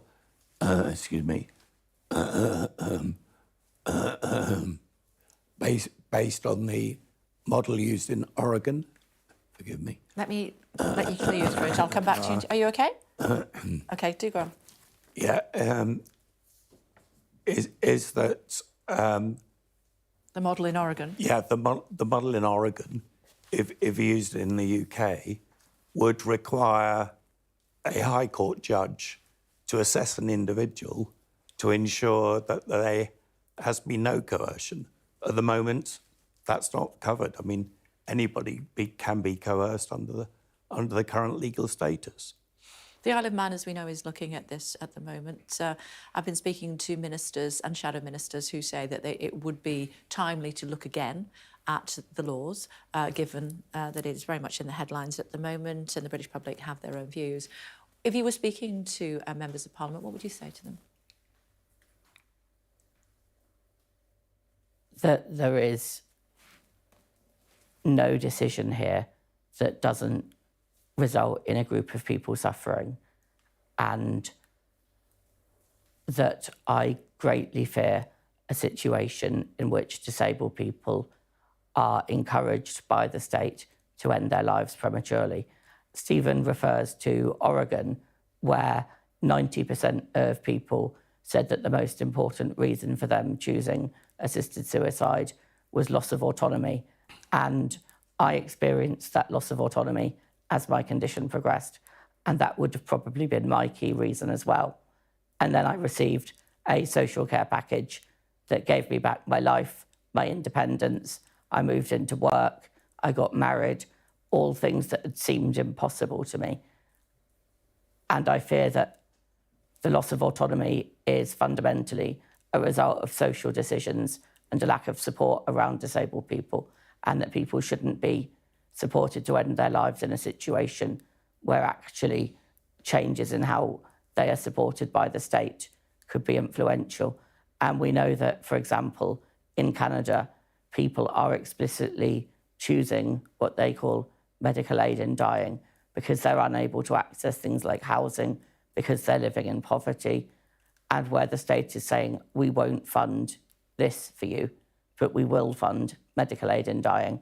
And I think the state doing that fundamentally changes the nature and message on suicide prevention, which we have always adhered to, the idea that people should be supported to stay alive even when they don't want to, and the idea that there is another side where you no longer feel that way. And I know that to be true from personal experience. Perhaps respond to that if you would, Dr. Sure, Neil. yeah. Also, tell me what you would say to MPs if they were asked. The situation in Oregon, you have to be terminally ill, as deemed by 2 independent doctors. So that negates that argument. With regards to Canada, the change in the legislation that happened there that has made it much more liberal in its approach was a result of a finding from the Supreme Court. So I believe that politicians should make the decision, not the legislators. So I think there's a very strong argument from a political point of view when you see people like Lord Hague, who changed his mind only last couple of weeks, and many other MPs who've changed their mind. You've got Disability Rights UK that in 2015 and 2016 expressed a position of being opposed and now identified as being neutral on assisted dying. All the medical professional groups, BMA, Royal College of Surgeons, Royal College of Psychiatrists support the approach. The majority of disabled people, 86% of those polled in the country, are opposed to assisted dying, and only 4% of disability organisations are opposed. Recent research done by a prestigious university in Scotland. You were shaking your head. I don't remember quite when I was shaking my head, I'm afraid. But when I was thinking... You disputed the fact that 2 independent doctors needed to sign in order for someone to take their own life in Oregon. And in Oregon, the limit for terminal illness is apparently 6 months. And yet there's a case of somebody who eventually took the medication they were prescribed to end their life 3 years after the prescription. This is because predicting when someone is in the last 6 months of their life is incredibly difficult. The government has realised this in terms of how it adapts the special rules for fast-tracking access to benefits for people who are terminally ill, that people, particularly people with conditions like MND, it can be incredibly difficult to know. Between 28 and 73% of predictions of when someone has entered the last 6 months of their life are accurate in a review of a wide range of studies looking at this, and the range was about 3 months incorrect in either direction. So we clearly don't actually know when people have entered that 6 month period reliably. And clearly in Oregon, 1,000 odd days is very different to 6 months. Also in Oregon, a small number of doctors prescribe a very high percentage or approve a very high percentage of these prescriptions. This is not people working with doctors they've known for years. This is people going to a specific doctor, knowing that that doctor will prescribe. And when you go into a medical consultation looking for that answer, you're going to tailor your answers to their questions for that. It's not a process of establishing whether this is the right step for people. It's often a process of rubber stamping. Does he have a point, Doctor? Yes, but I think that if you look at the correspondence from the Chief Executive of Disability Rights Oregon over the last 25 years since the legislation's existed, there's never been a single identified issue of coercion or encouragement. You have to be deemed to be terminally ill. And I cannot understand why we have got a hierarchy of disabled people's rights trumping those of dying people. It's so important that dying people enjoy the same autonomy as anyone else. But they do. Dying people already have the same ability to end their lives as anybody else. And I don't know what my position would be if we were discussing whether this should be just expanded to everyone. But we're not. We're talking about what you call autonomy for one specific group.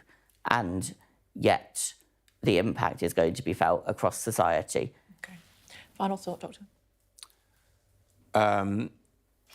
When we were on the commission and listened closely to the evidence given by dying people, for me, it's irrefutable. We need a change in the law.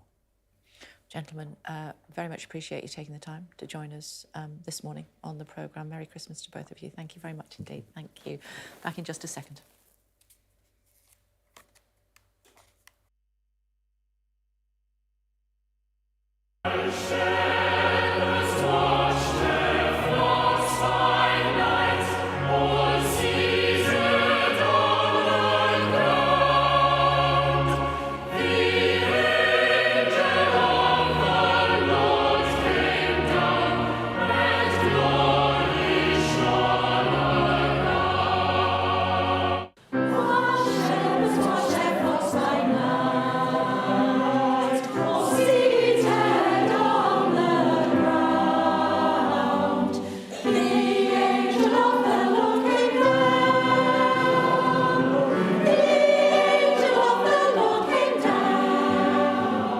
Yes, it's a tune called Cranbrook. It was written in the 1790s. Wow. And it has been sung, the tune's been used to sing while Shepherds watched, well, since the early 19th century. So we're singing them wrong all this time? Not really. It speaks to what carols are. They're very, very pliable, and they speak to evolving Christmas traditions. And that goes right back to the dawn of caroling in the 14th century. I have to be like a bit of an academic pedant here. Carols are properly defined by their structure and not their subject matter. Is that right? And that's because they were danced to. Now, ever since the medieval origin of carols, they've had a very strong association with Christmas. About 500 carols survive from the Middle Ages, and half of them, one way or another, have Christmas as their subject matter. Almost all the songs we sing at Christmas aren't technically carols, but that doesn't matter. They're songs we sing at Christmas, and calling songs sung at Christmas carols, regardless of their pedantic academic structure, it goes right back to the 15th century. That association between a dance and a song was broken in the late Middle Ages, but the singing of song at Christmas, of caroling, survived reformations of religion and manners, and it's still a vibrant, living tradition. As we heard with, While Shepherds Watched. Now, that was the only carol or hymn in the Anglican hymnal for almost all the 18th century with an association at Christmas. And it was sung to a bewildering array of tunes, not just Cranbrook, the Wild Shepherd, the Ilkley Moor tune. And that wasn't the only one which has had a shifting melody.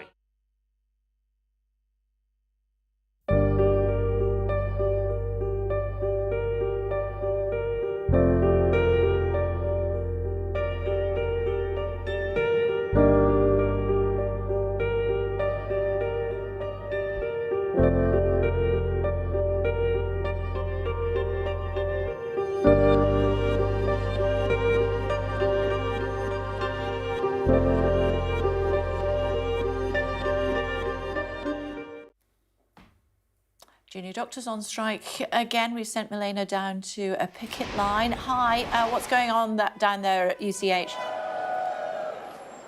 So a picket line, as you can see, has formed here, Kate. Frozen?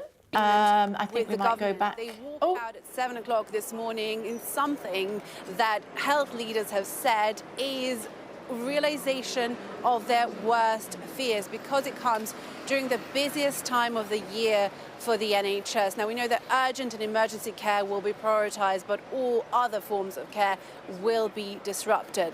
Hospital leaders have been told to try to see those time-critical patients ahead of this walkout so they can free up beds, but many of them have said that it is inevitable that the quality of care would suffer. Now, talks between junior doctors and the government have broken down earlier this month, junior doctors rejecting an offer from the government of a 3% rise above the 8.8% on average that they've already got, because they say that that rise would be unevenly distributed among different doctor grades, so some people would still get a real terms pay cut. Now, for their part, the government has tried to paint the junior doctors as quite radical and unreasonable. They're saying that they managed to reach a deal with both the consultants and the mid-ranking doctors. So it just shows how increasingly bitter this dispute is. This is the 26th day since March that junior doctors are walking out, and there's more to come. If there is no agreement, there's another strike scheduled for the 3rd of January for 6 whole days, and that is unprecedented. It is that long in time of the industrial action, plus the timing of it, that's really worrying health leaders, and all the while that mammoth NHS waiting list just getting longer and longer. OK, Milena, for now, thanks very much indeed. Thank you. Now, with Christmas only 5 days away, you're likely on top of the list of presents and the decorations. But what about the food? Well, with us now to talk about how you can also do Christmas dinner on a budget is eco-chef and Tom Hunt. I'm just looking where you are on Instagram. Chef Tom Hunt, aren't you? That's right. Good to see you. Tell me what we've got. OK, well, I've bought a few treats, and these are actually potential gifts to make for Christmas from food surplus. So I've got some candied citrus. Of course, we're wasting citrus rind every time we peel an orange or a lemon. I would, of course, recommend buying organic because there's a huge amount of fungicides and pesticides on everyday lemons and oranges. Here, I've raided the spice cupboard and taken things that were kind of sitting around a bit too long and created a mulled wine spice mix with some leftovers. Basically, just pick a few sweet spices from the store cupboard. I've got some star anise, hibiscus, and then I've saved some ginger and, again, citrus rind that needed using up, and some cinnamon as well. But you can get a bit inventive. I think, you know, when it comes to food waste, it's a really serious issue. 3.3 billion tonnes of greenhouse gas emissions are created by food waste each year. It takes up a third of all agricultural land, but it's also the single most effective thing we can do in the kitchen to reduce our food print. OK, what's this? So this is candied fibre citrus of my being peel. wants some of this. Yeah, dipped in chocolate.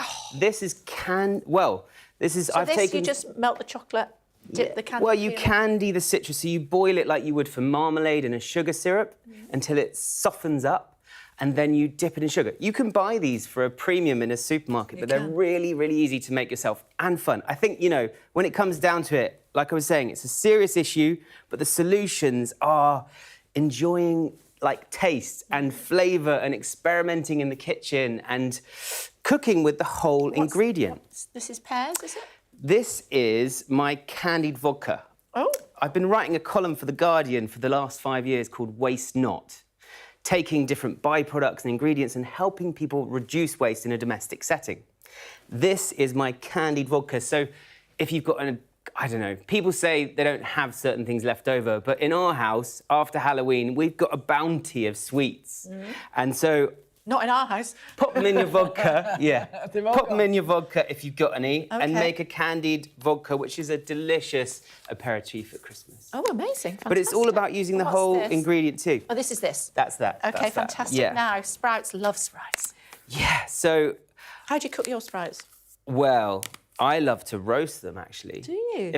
I might, you know, I'm a traditional... Do you parboil them first? I like a traditional roast, so I might just steam them, but I don't like them overcooked, you know? You just steam them or boil them for just a few minutes till they turn a bright, vivid green. They do, yeah. And then they're delicious. To be honest, I don't even remove the base. I just pop them in, unless it's oxidised or has some...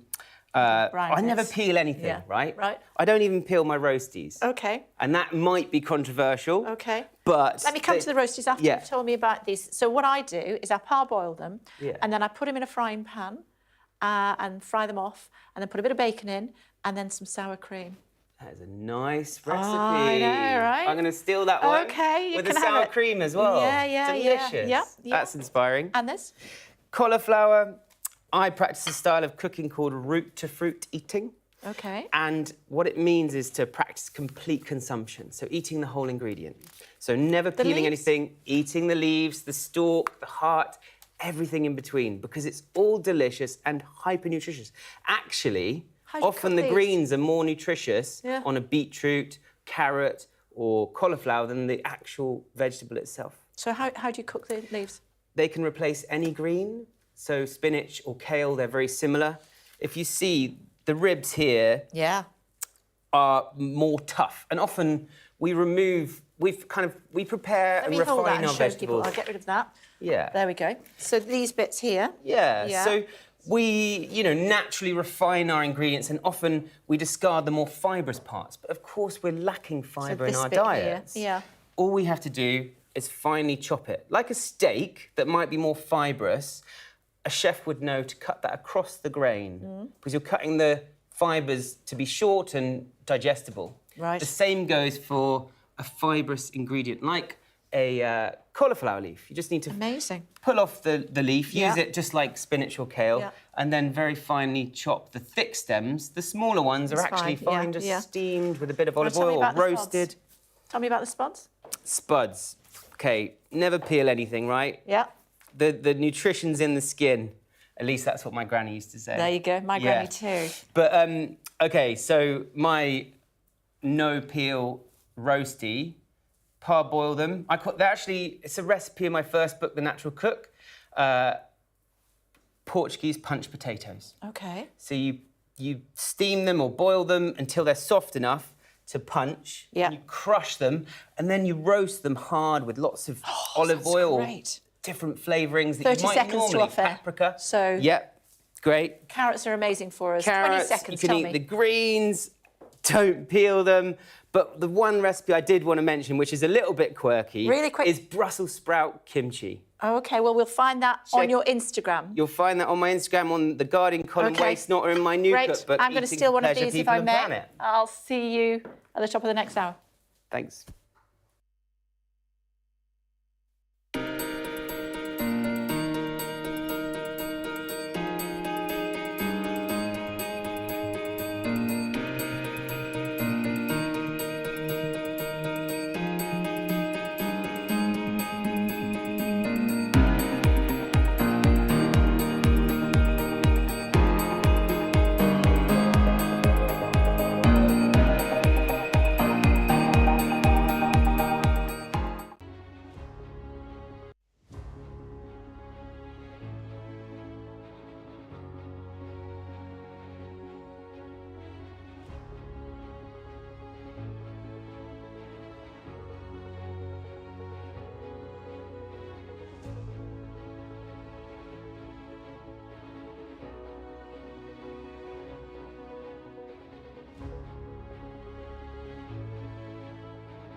Morning, everybody. It is 9 o'clock. You are very welcome to join us for a very festive breakfast show here on Sky News. There's some Christmas cheer for shoppers this morning, I'm told. Inflation's falling more quickly than expected, below 4% for the first time in more than 2 years. And Donald Trump kicked off the presidential ballot in Colorado. Could that be the end of his political career? We'll have more from Washington. It's Wednesday, the 20th of December. The Chancellor welcomes the fall in inflation, but says there's still further to go. Once you do the hard work to squeeze inflation out of the system, you can start looking forward to the kind of growth that will see people's wages going up. It is an extraordinary new twist in American politics. A presidential candidate kicked off a ballot. Donald Trump says it is partisan and that he will appeal. But what does it mean for his bid for the White House? Now we see the earth opening up, how Iceland's Prime Minister described the spectacular volcanic eruption. Prince Andrew could face fresh scrutiny over his links to convicted sex offender Jeffrey Epstein after a judge approves the release of hundreds of files. How does Santa deliver presents to sick children when there's no chimney? He abseils down the side of the building, of course. Plus, Last Christmas, I gave you my heart, but the very next day, you gave it away. give it to someone special. Wham lead the race to be #1 at Christmas. I'll give it to someone special, special.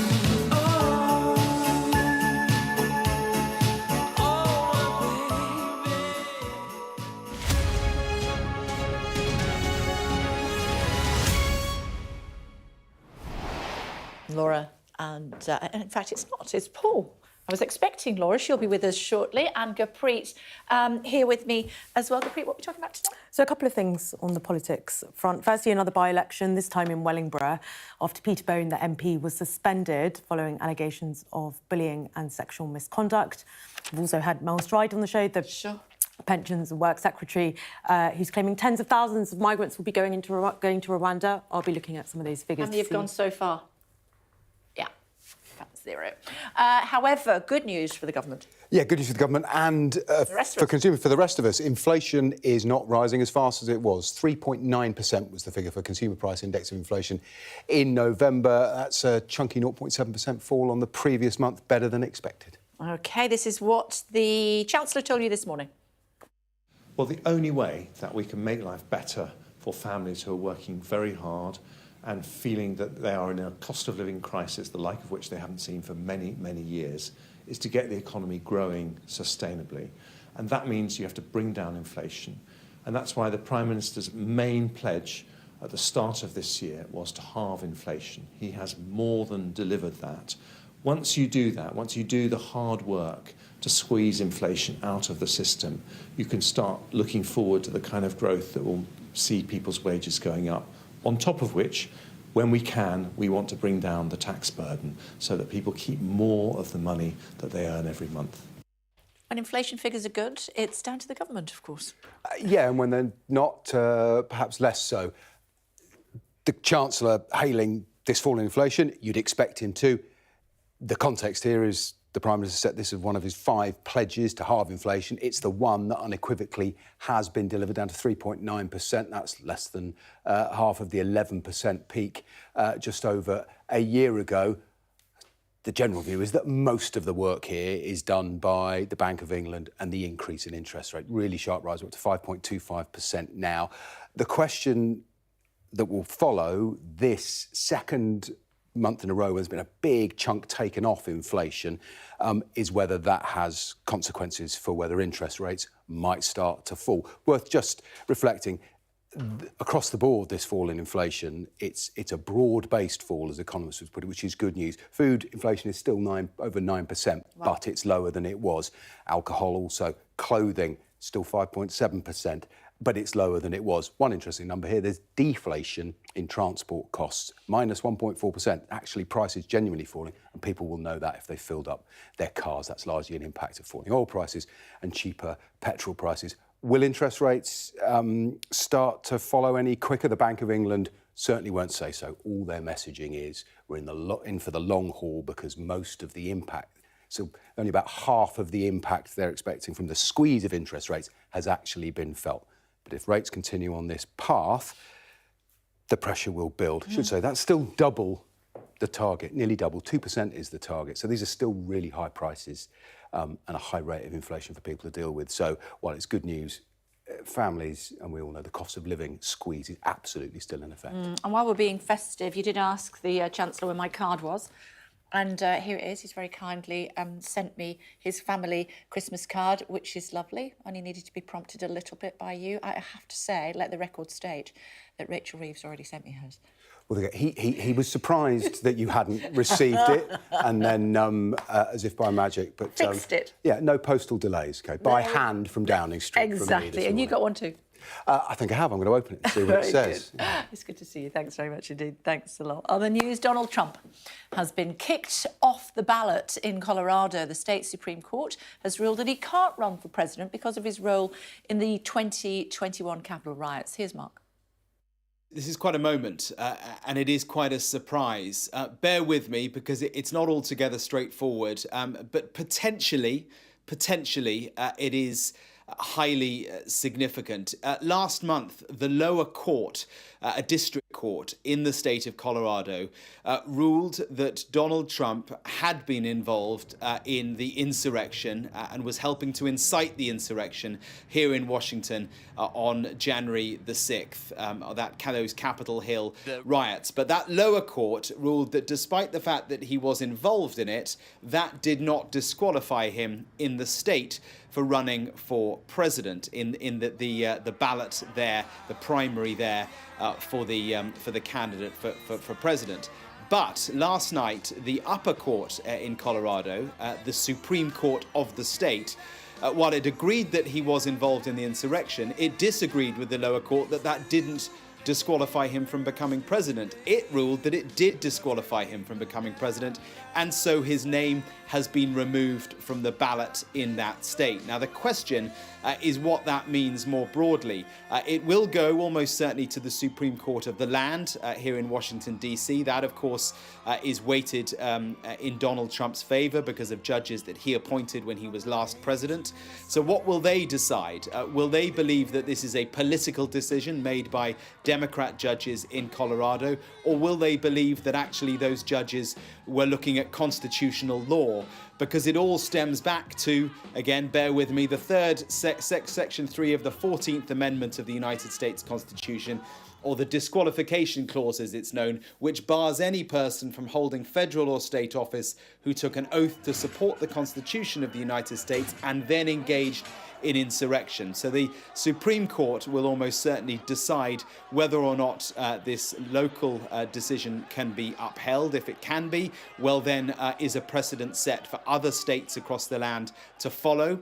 If that's the case, well then the dominoes for Donald Trump could well start to fall. As you can expect, he has released a statement already. I'll read it to you. It says, and the capital letters are his, it says, Supreme Court judges all appointed by Democrats just removed my name from the 2024 ballot in Colorado.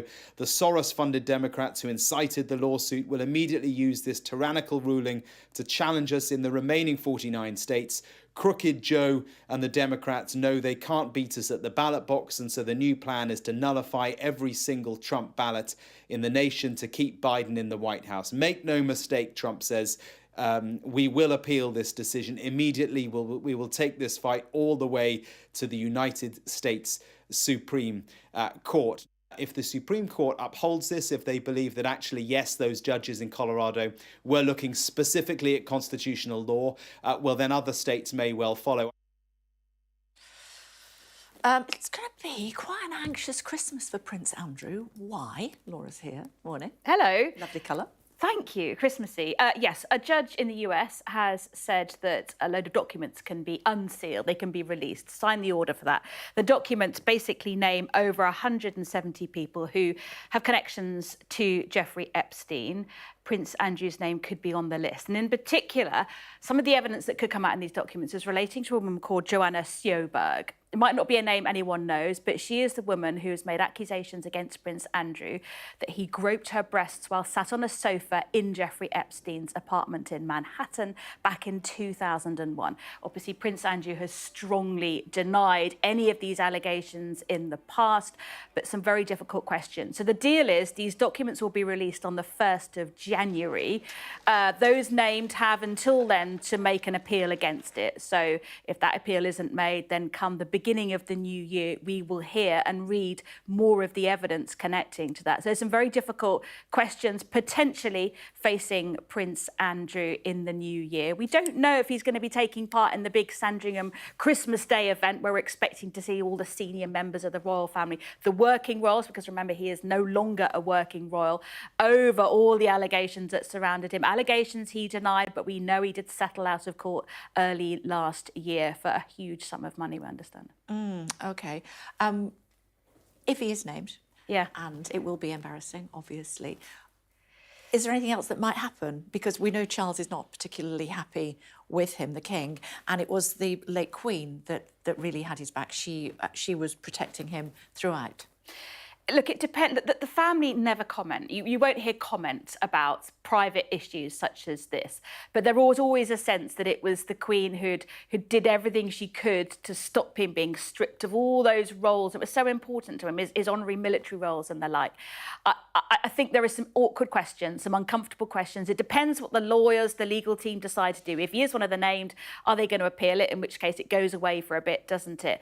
But who knows? And, you know, the royal family in court cases, quite frankly, they've probably had their fill this year, haven't they? So to start 2024 with another one is not the in tray they'll be wanting. No, indeed not, Laura. Thanks very much indeed for the update. Thank you.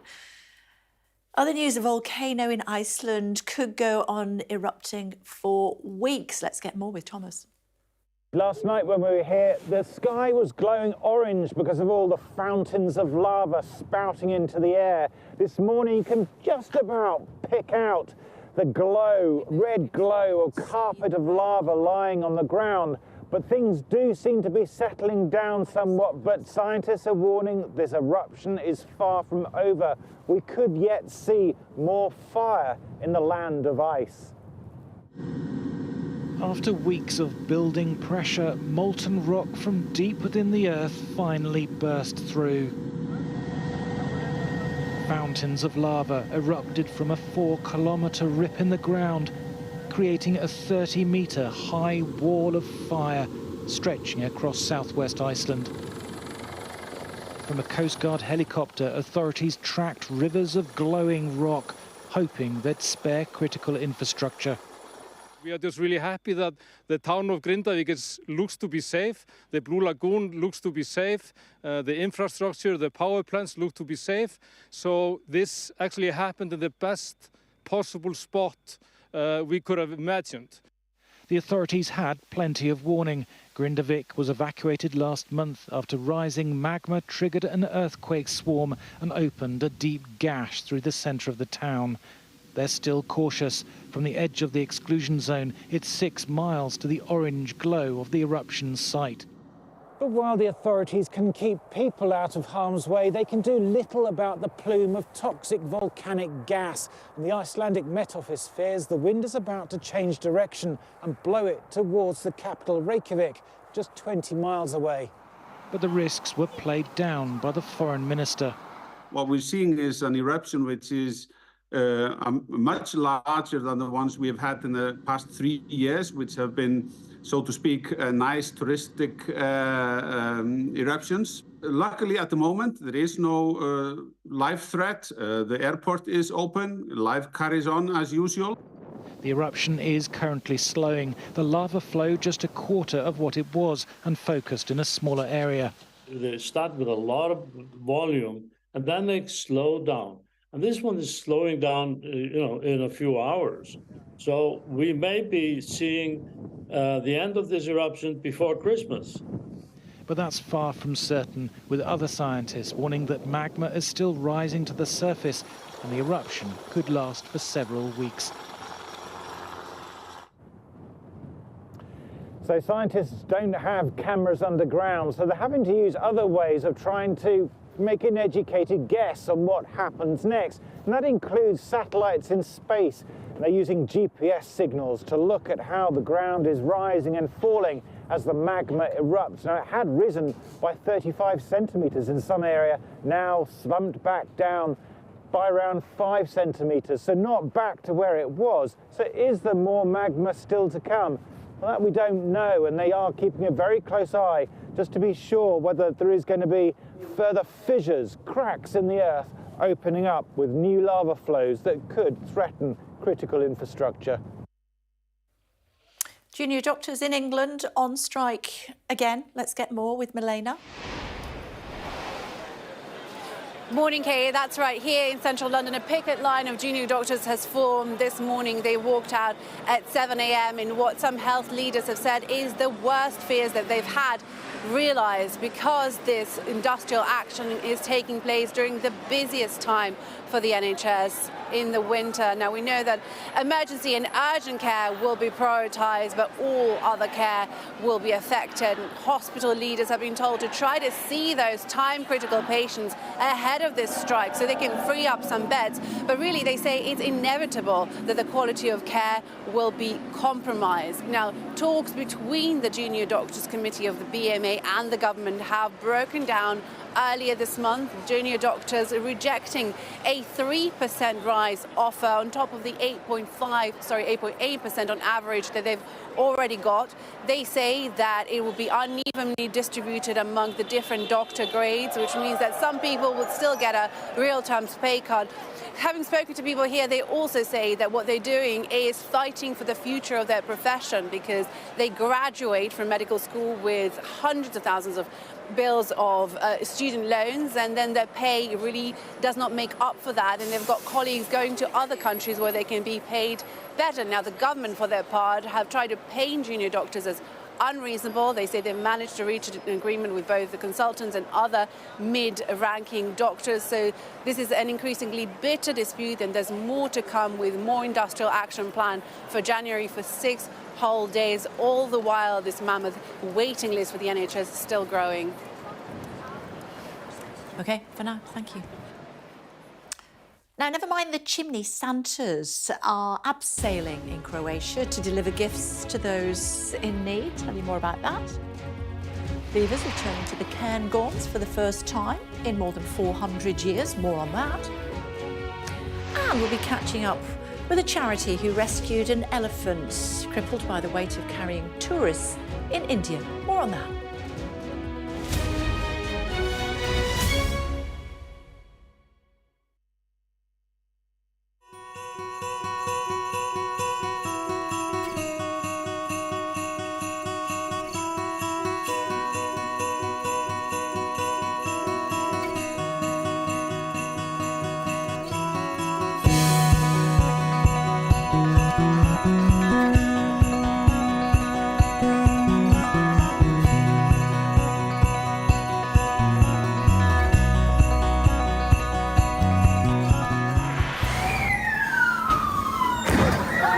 Push the protesters further back here.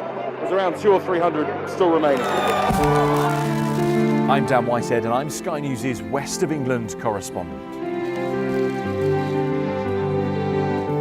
This van goes onto the streets of Plymouth 7 days a week, 365 days a year. These facilities at the moment are a lifesaver. It's all we've got.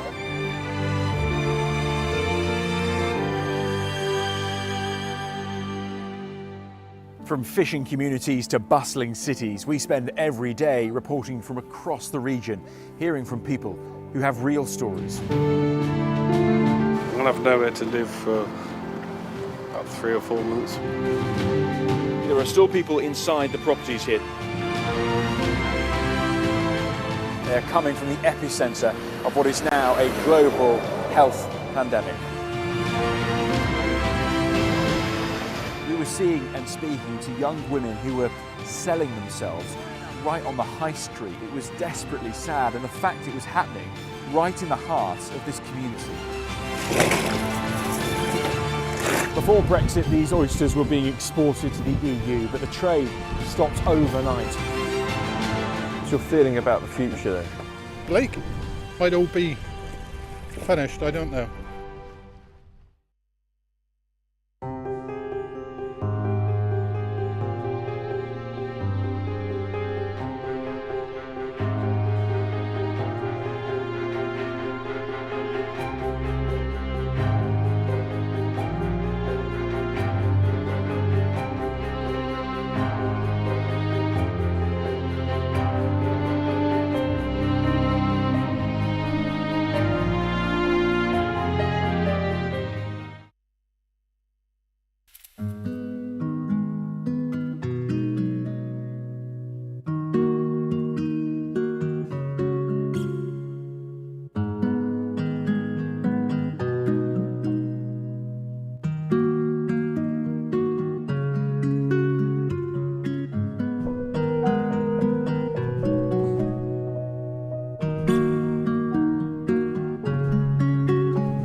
Foreign Secretary Lord Cameron travelling to Jordan and also to Egypt this week to make the case for a sustainable ceasefire and further humanitarian pauses in Gaza. Alex has more for us this morning from Jerusalem. Hi, Alex. So the Foreign Secretary once again in the region, a lot of diplomacy going on, and yet still the guns do not fall silent.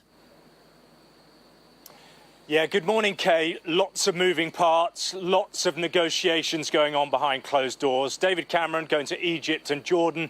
He is calling, along actually with his European counterparts, for what they describe as a sustainable ceasefire. Now, the vision that Britain has for that, of course, is that Hamas needs to be eliminated from the picture and the other Islamist groups in Gaza, because you can't have, they argue, a sustainable ceasefire while organisations like Hamas have the ability to lob rockets into Israel.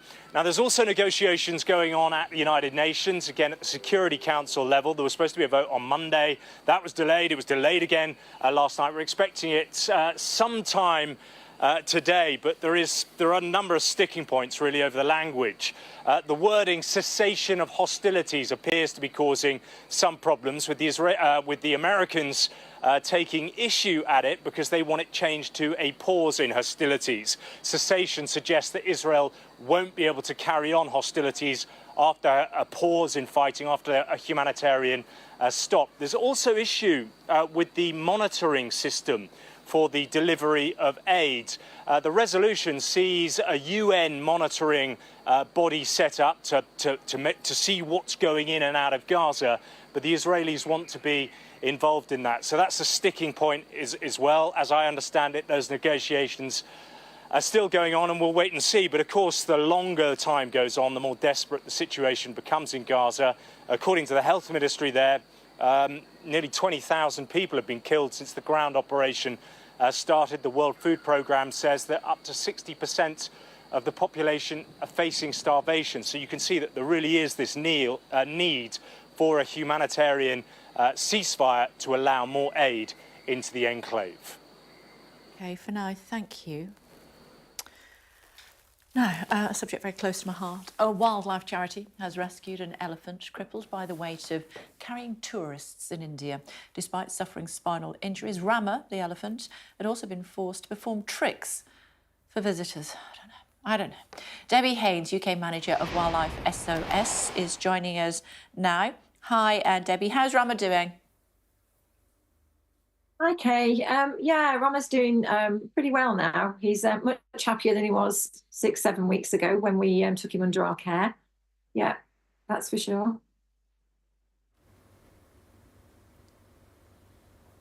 Can you tell me about him?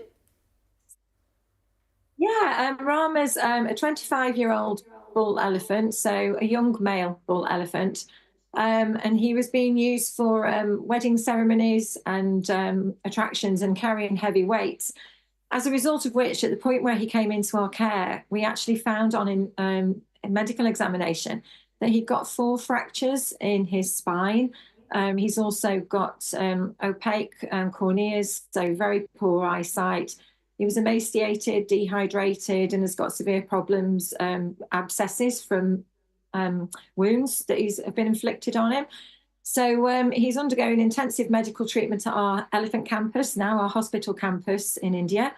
And yeah, he's enjoying fruit and vegetables and enjoying just being free now to wander as he wishes to within his enclosure. So yeah, he'll remain at our hospital campus for some time now. How did he come to your attention? We have a series, a network of people throughout the country over in India, Kay, who keep us updated on various elephants that are in an abuse situation, captive situation. We then work closely with government enforcement agencies and the forest departments.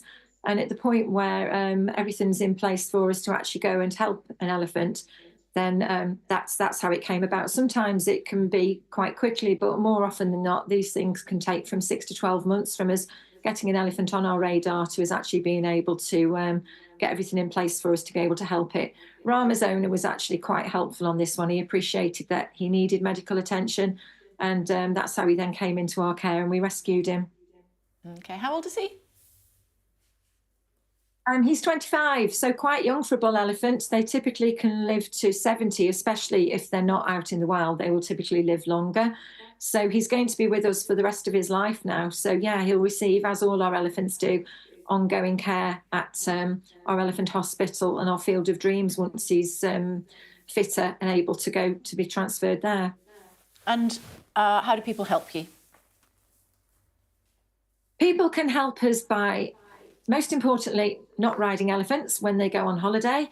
Anything that's an attraction to tourists and visitors where you can actually physically interact with the animal is not good.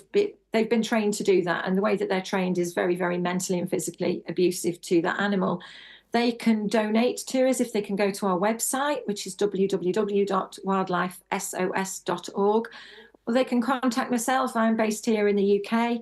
Interested to talk to corporates or clubs, schools, anybody that's interested in learning more about how we can help these elephants. And yeah, I can be contacted, at debbie@wildlifesos.org. Okay, good to talk to you. Thank you very much indeed. Thank you. Quick look at the weather for you now here on Sky. Warm memories wherever you go. The weather, sponsored by Qatar Airways. Mostly mild and unsettled weather will continue with disruptive winds tomorrow, but northern Scotland will see colder spells. Rain is taking over more of the northwest now, with snow on the Scottish Highlands, but most other places are dry. The weather, sponsored by Qatar Airways. 18 months after he died, the lifelong ambition of a British diplomat is fulfilled by his wife.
Thrilled to say that Baroness Catherine Mayer is with us, Conservative peer, and the PM's trade envoy to Ukraine, wife to the late Sir Christopher Mayer, which is why you're here to talk to us today. Tell us about the book. Well, first of all, I want to say how wonderful it is to look at him, but, you know, difficult as well. He died 18 months ago. So what happened... To move these. We can lose No. Are you sure? Yeah. Okay. So the book, yes, very interesting because it's all really about my mother's family, my mother was born in St. Petersburg, called Petrograd when she was born. She was born in 1917, 5 days before the Tsar of Russia abdicated. And then her family had to escape, and Christopher sort of retraces the whole route through Russia, and then they ended up in China, then the Japanese invaded, so they lost everything again. And my mother eventually ended up in what was Vietnam, Indochina, now called Vietnam, and that's where she met my father. There was already a book that was written in French by a historian, but he covered really the period in China, because that was his speciality. And my mother kept on, she adored Christopher, and she kept on bugging him, says, "You must write my book in English." And so, unfortunately, after Mother died, so she'll never see that, he decided to start writing. And he got so energetic and enthusiastic that it ended up actually being a novel. So we've got a lot of invented characters, a lot of action. My grandmother ends up being a double spy. Amazing. So she spies for the Japanese and for the Chinese. It wasn't finished when he sadly It was died. nearly finished. And in fact, the day he died in July 22, that afternoon, he was still making little changes in the book. But he got so enthusiastic that it ended up being 650 pages. So you've had to make some big changes. Yes. And so that was a labour of love for Christopher. And it ended up being a labour of love for me as well. But I was determined to have it published. I owed him that much. What a life he had, though. I know. What were the headlines for you?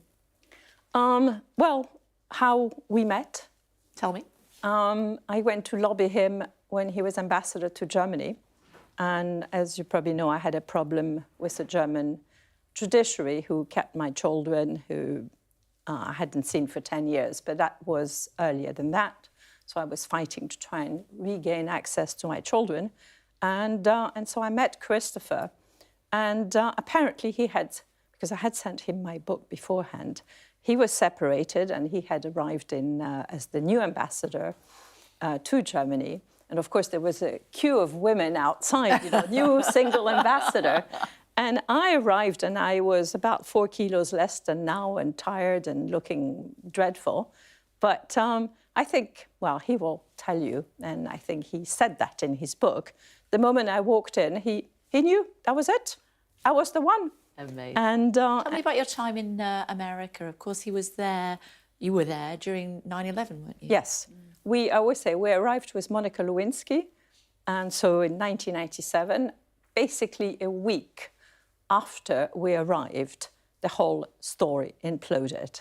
So it was quite a moment, because at that time, I think there were sort of people that thought that Clinton was going to not survive. And we were there during 9/11.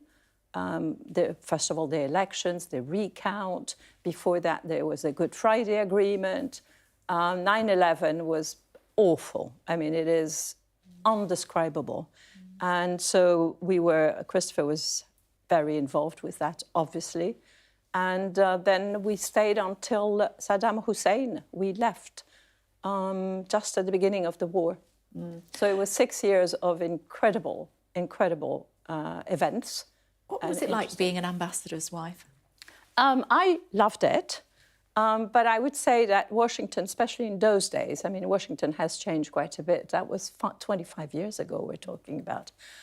If you are interested in politics, which I was, and still am, obviously, it was a fascinating time. I mean, we met a lot of people. American politics in those days was really, really interesting. But I was also busy because I also separately set up my own charity. Yes. So I got busy with that. So it was a very I mean, we both worked a lot, and it was quite exhausting because you have to travel. I mean, we say Christopher was not ambassador to Washington, he was ambassador to the United States. So we went to various states. We covered, I think, all the states except 4 of them, and representing the United Kingdom, trying to we were meeting the local politicians, local businesses. He was good buddies with Tony Blair as well, wasn't he? Yeah. So we arrived So he with didn't Tony always Blair. like some of the people that were working for Tony Blair. He was Well, quite some rude were about Jack Straw, difficult. as I remember.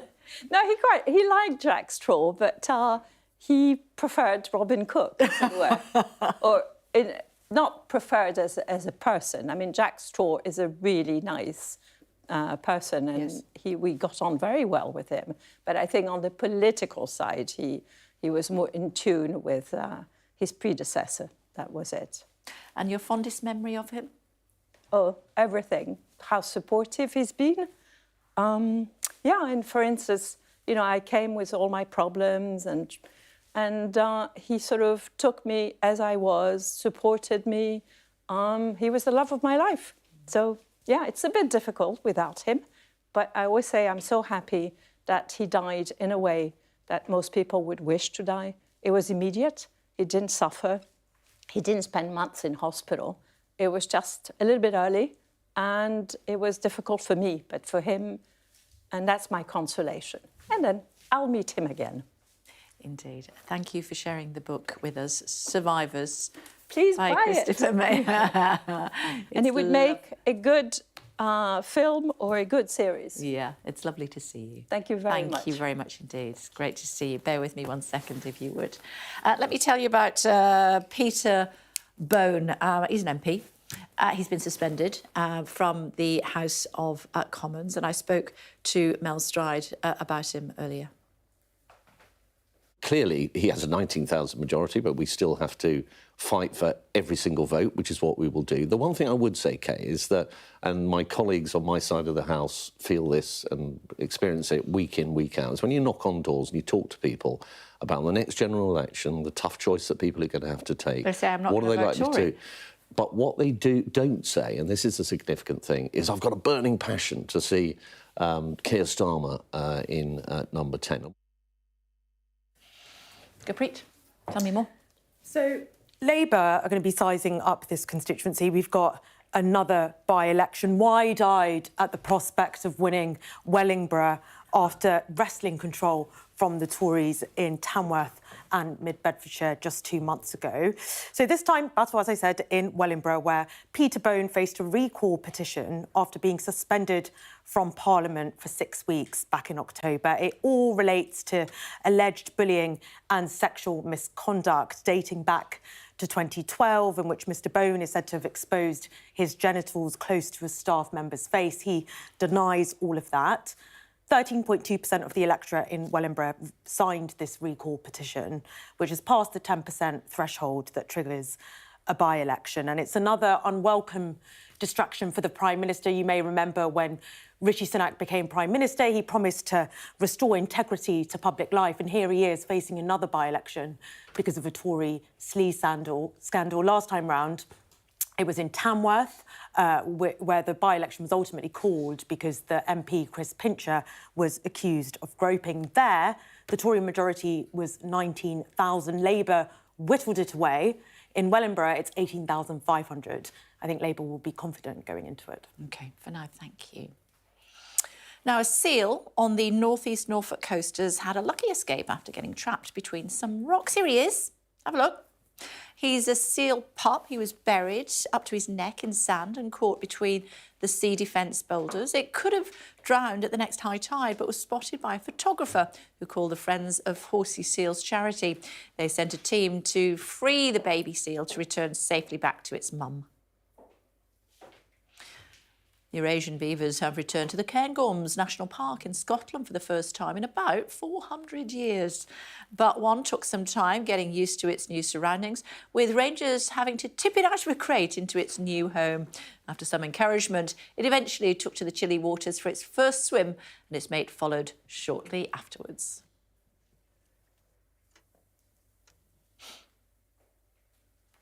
what happened to you last Christmas? Last Christmas, I gave you my heart, but the very next day, you gave it away. What's going to happen on Friday? Will it be the Christmas #1? We'll be talking about it in just a sec. Last Christmas, I gave you my heart, but the very next day, you gave it away. This year.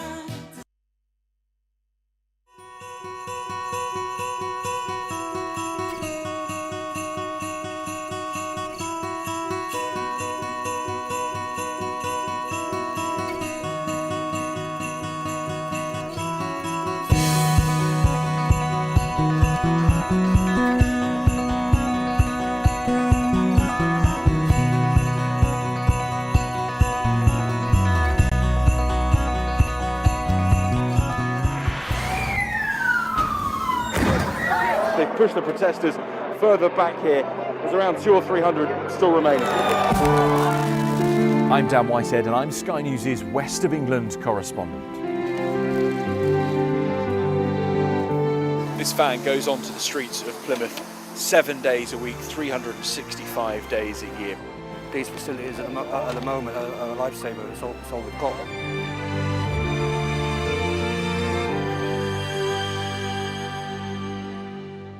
From fishing communities to bustling cities, we spend every day reporting from across the region, hearing from people who have real stories. I'm gonna have nowhere to live for about 3 or 4 months.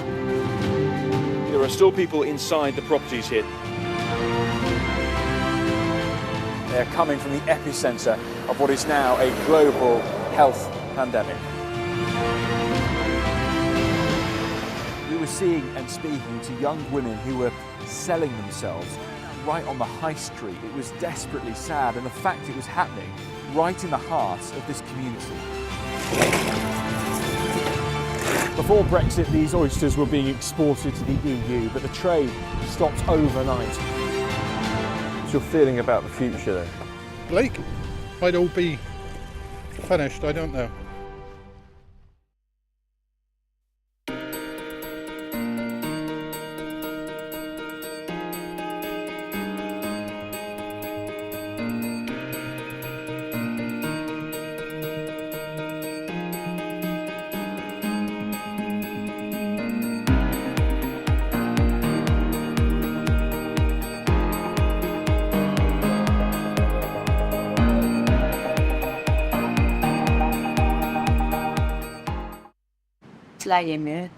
It's like better.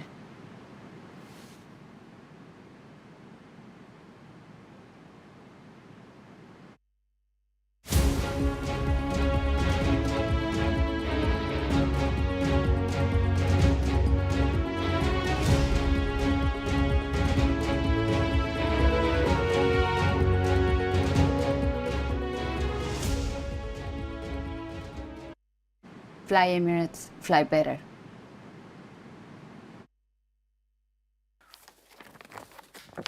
It's not going to be Lad Baby as the Christmas #1. Paul's here. What will it be?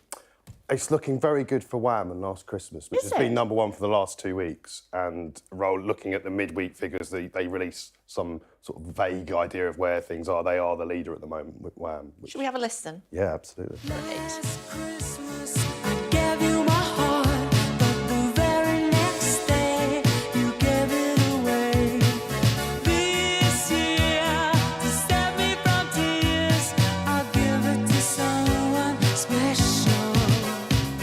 Christmas #1 at the time, was it, when he was first released? No, 1984, it was kept off by Band Aid, although it was #1 apparently very briefly in Ireland for a week. Is that right? Band Aid came in. And I was reading this morning, apparently it's Germany's most successful Christmas song ever, chart-wise. Is that right? Apparently. Now, I thought it was going to be Fairy Tale of New York. Yes, there was a real sort of sense that obviously, even before Shane MacGowan passed away, there was a sense that it could be this year. This has never been to #1 in any sense, let alone at Christmas. It's in the race, it's in the top 10 according to the figures, and there is a physical version of the single that's came out, I think, on Tuesday. So there is a chance that it could could contribute to the, move up the chart. But I mean, it just looks like Wham, from what I'm hearing in the industry, it has such a big lead at the moment. Let's have a listen to Fairy Tale of New York. When the band finished playing, they held out for more. Sinatra was swinging, all the junk they were singing. We kissed on the corner, then danced through the night. The boys of the NYPD choir were singing, Go Away Babe. And the bells were ringing out for Christmas Day. It was amazing in the church, wasn't it? For Oh, the funeral. fabulous, yeah, with Lisa and Hill filling in. How do they decide what's the Christmas #1? So it's a combination of streams and physical sales, and the way they do it with streams is if it's an old track, they don't count as there's a formula. So new songs, I think it's 1,000 streams count for one sale or something like that. Older songs, it's more because obviously they don't want the chart full of old songs at the rest of the year. However, if you release a single, as Wham have done, there's a 7-inch version of Last Christmas and the Pogues have done, you can sort of become a new single again. And so I think that's why, the Pogues and Last Christmas are in the running. And it'll be interesting to see in future years. And like Mariah Carey's floating around at #3, but that's still on the older song rate. So who knows, next year, the record label might say, well, we could do a single for that. OK, here we go.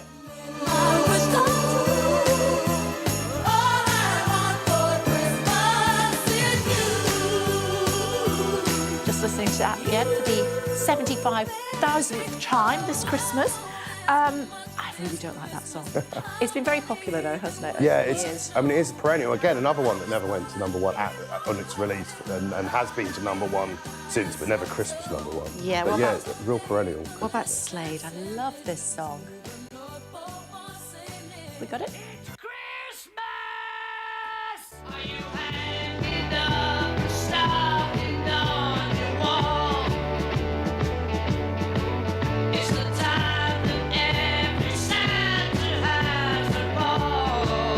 I once said to Noddy Holden, isn't it? Older. What does this song mean to you? And he said, £250,000 a year. I bet, yeah. I mean, it's impossible not to hear it from about October onwards. Yeah, exactly. When you were talking about oldies, things like Brenda Lee's Rocking Around the Christmas Tree, stuff like that, they always get into the top 10, don't they? Yeah, it's interesting. Since streaming has sort of counted for figures and the way sort of people coalesce around a lot of tracks at the time, like Brenda Lee Rocking Around the Christmas Tree, fantastic old Christmas standard, but also feels very sort of contemporary. These tracks do sort of rise up, and it'll be interesting now, as you say, Lad Baby had obviously made a lot of money for charity, but they'd had quite a strong mechanic for getting Christmas #1. They did it 5 years running. It's interesting now they seem to have bowed out of that race. Will the next few years Christmas #1 be which old song is going to float up? And streaming obviously does really help that around this time of year. But it just shows you how much Christmas music people actually listen to. Yeah, I mean, does it matter what's Christmas #1? I mean, it doesn't... Does it help with sales? I think it does for you, if you're Christmas #1, and then you can come back around. I mean, obviously, there's Mad World, the song that was in Danny Darko, the really dark song, which was a very unseasonable Christmas #1 a few years ago. That song has a legacy now that perhaps if it had been #1 in July, perhaps wouldn't have had the same impacts, and people come back to it. And we find out, because I said, it's on Sunday, isn't it? Christmas Eve, but it's not. No, it's on Friday. So there's 2 more days of streaming and sales figures, today and tomorrow. And then, yeah, Friday about 6 o'clock, we find out the Christmas #1, and then obviously that ticks over into next week when Christmas actually is. And you think it's going to be Wham? I think it's very, very likely to be Wham. I think the great thing, you've had the Wham documentary this year, and it's made people, I think, go back to Wham and go, everyone thought George Michael was the serious music and Wham was the fun bit, but actually you go back to those songs, they are such brilliantly crafted pop songs. They're young, they're full of energy, but they're such timeless records, and I think that's possibly why I think people this year have gone, actually, yeah, Wham. Do you have a favourite Christmas song? I mean, probably the Pogues, Fairy Tale of New York. I knew you would say that. I knew you would say that. It just captures that moment before Christmas, the sort of wandering around, what's going on. The more baldy side of Christmas. Well, I prefer Wham, I have to say. Should we have one more listen to it for this year? Here we go. It's lovely to see you. Merry Christmas. Merry Christmas, yeah. Last Christmas, I gave you my heart, but the very next day, you gave it away. This year, to save me from tears, I'll give it to someone special. Last Christmas, I gave you my heart, but the very next That's enough of that for this year. There you go. But it's going to be Christmas #1, I'm reliably told by Paul. Now, how does Santa deliver presents when there's no chimney? Well, One answer is to abseil down the side of the building. In Zagreb, around 30 Santas from the University Mountaineering Society grabbed their sacks and harnesses to bring some Christmas cheer to sick children and their families at the city's hospitals. And children in Ireland will be receiving their presents in record speed this year. Remember this from the Prime Minister, Leo Varadkar. I would like to confirm that Santa Claus has permission to enter Irish airspace and to cross our borders on December 24th through December 25th. And I want to thank IAA, Inish, Department of Agriculture and the Revenue Commissioners for allowing the necessary exemptions to occur. And speaking on the programme this morning, the government said that they have granted special permission for Santa to reach all the homes across the UK.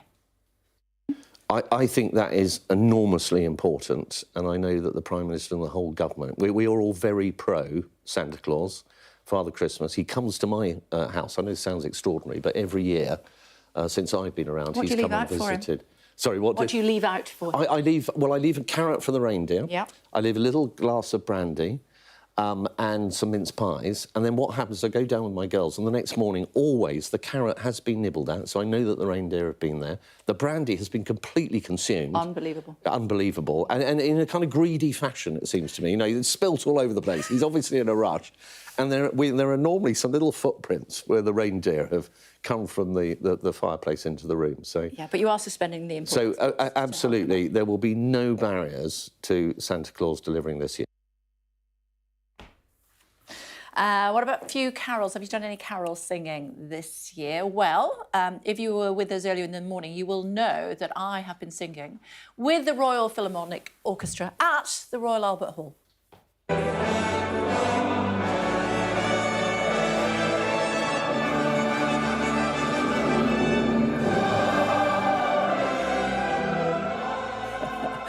Laura thinks it was just me, but actually 5,000 other people were singing at the same time. I'm impressed, though, nonetheless. There you go. Oh, come all ye faithful, Royal Philharmonic Orchestra. That is impressive. I mean, when I was at school, I used to do the descant for some of the carols, and I feel now, when I hear this, that the voice doesn't quite hit those descants in the same way it used to. Dropped a bit.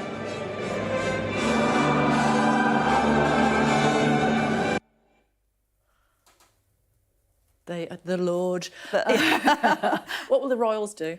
I don't know if they'll be singing descants. They will be gathering at Sandringham House, the King's personal private estate in Norfolk. That's the tradition, isn't it? They will turn up there for the service, which takes place 11 o'clock in the morning. They spend about an hour in church, and then we see them, don't we, coming out, and we'll expect them en masse again, I would have thought. We never get confirmation as to exactly who will be there, but I would be very surprised if we don't see the King and Queen. I'd be surprised if we don't see the Waleses, for example. And then there's been a lot of talk about extended, sort of blended bits of the family as well. So will we see Camilla's sister, her children, her grandchildren? Remember, there was such a prominent role at the coronation. It was interesting. Her sister stood next to her for the big portraits.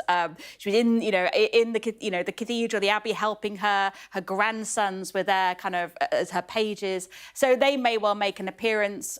We don't know. We didn't see them there last year, but who knows this year? Prince Andrew?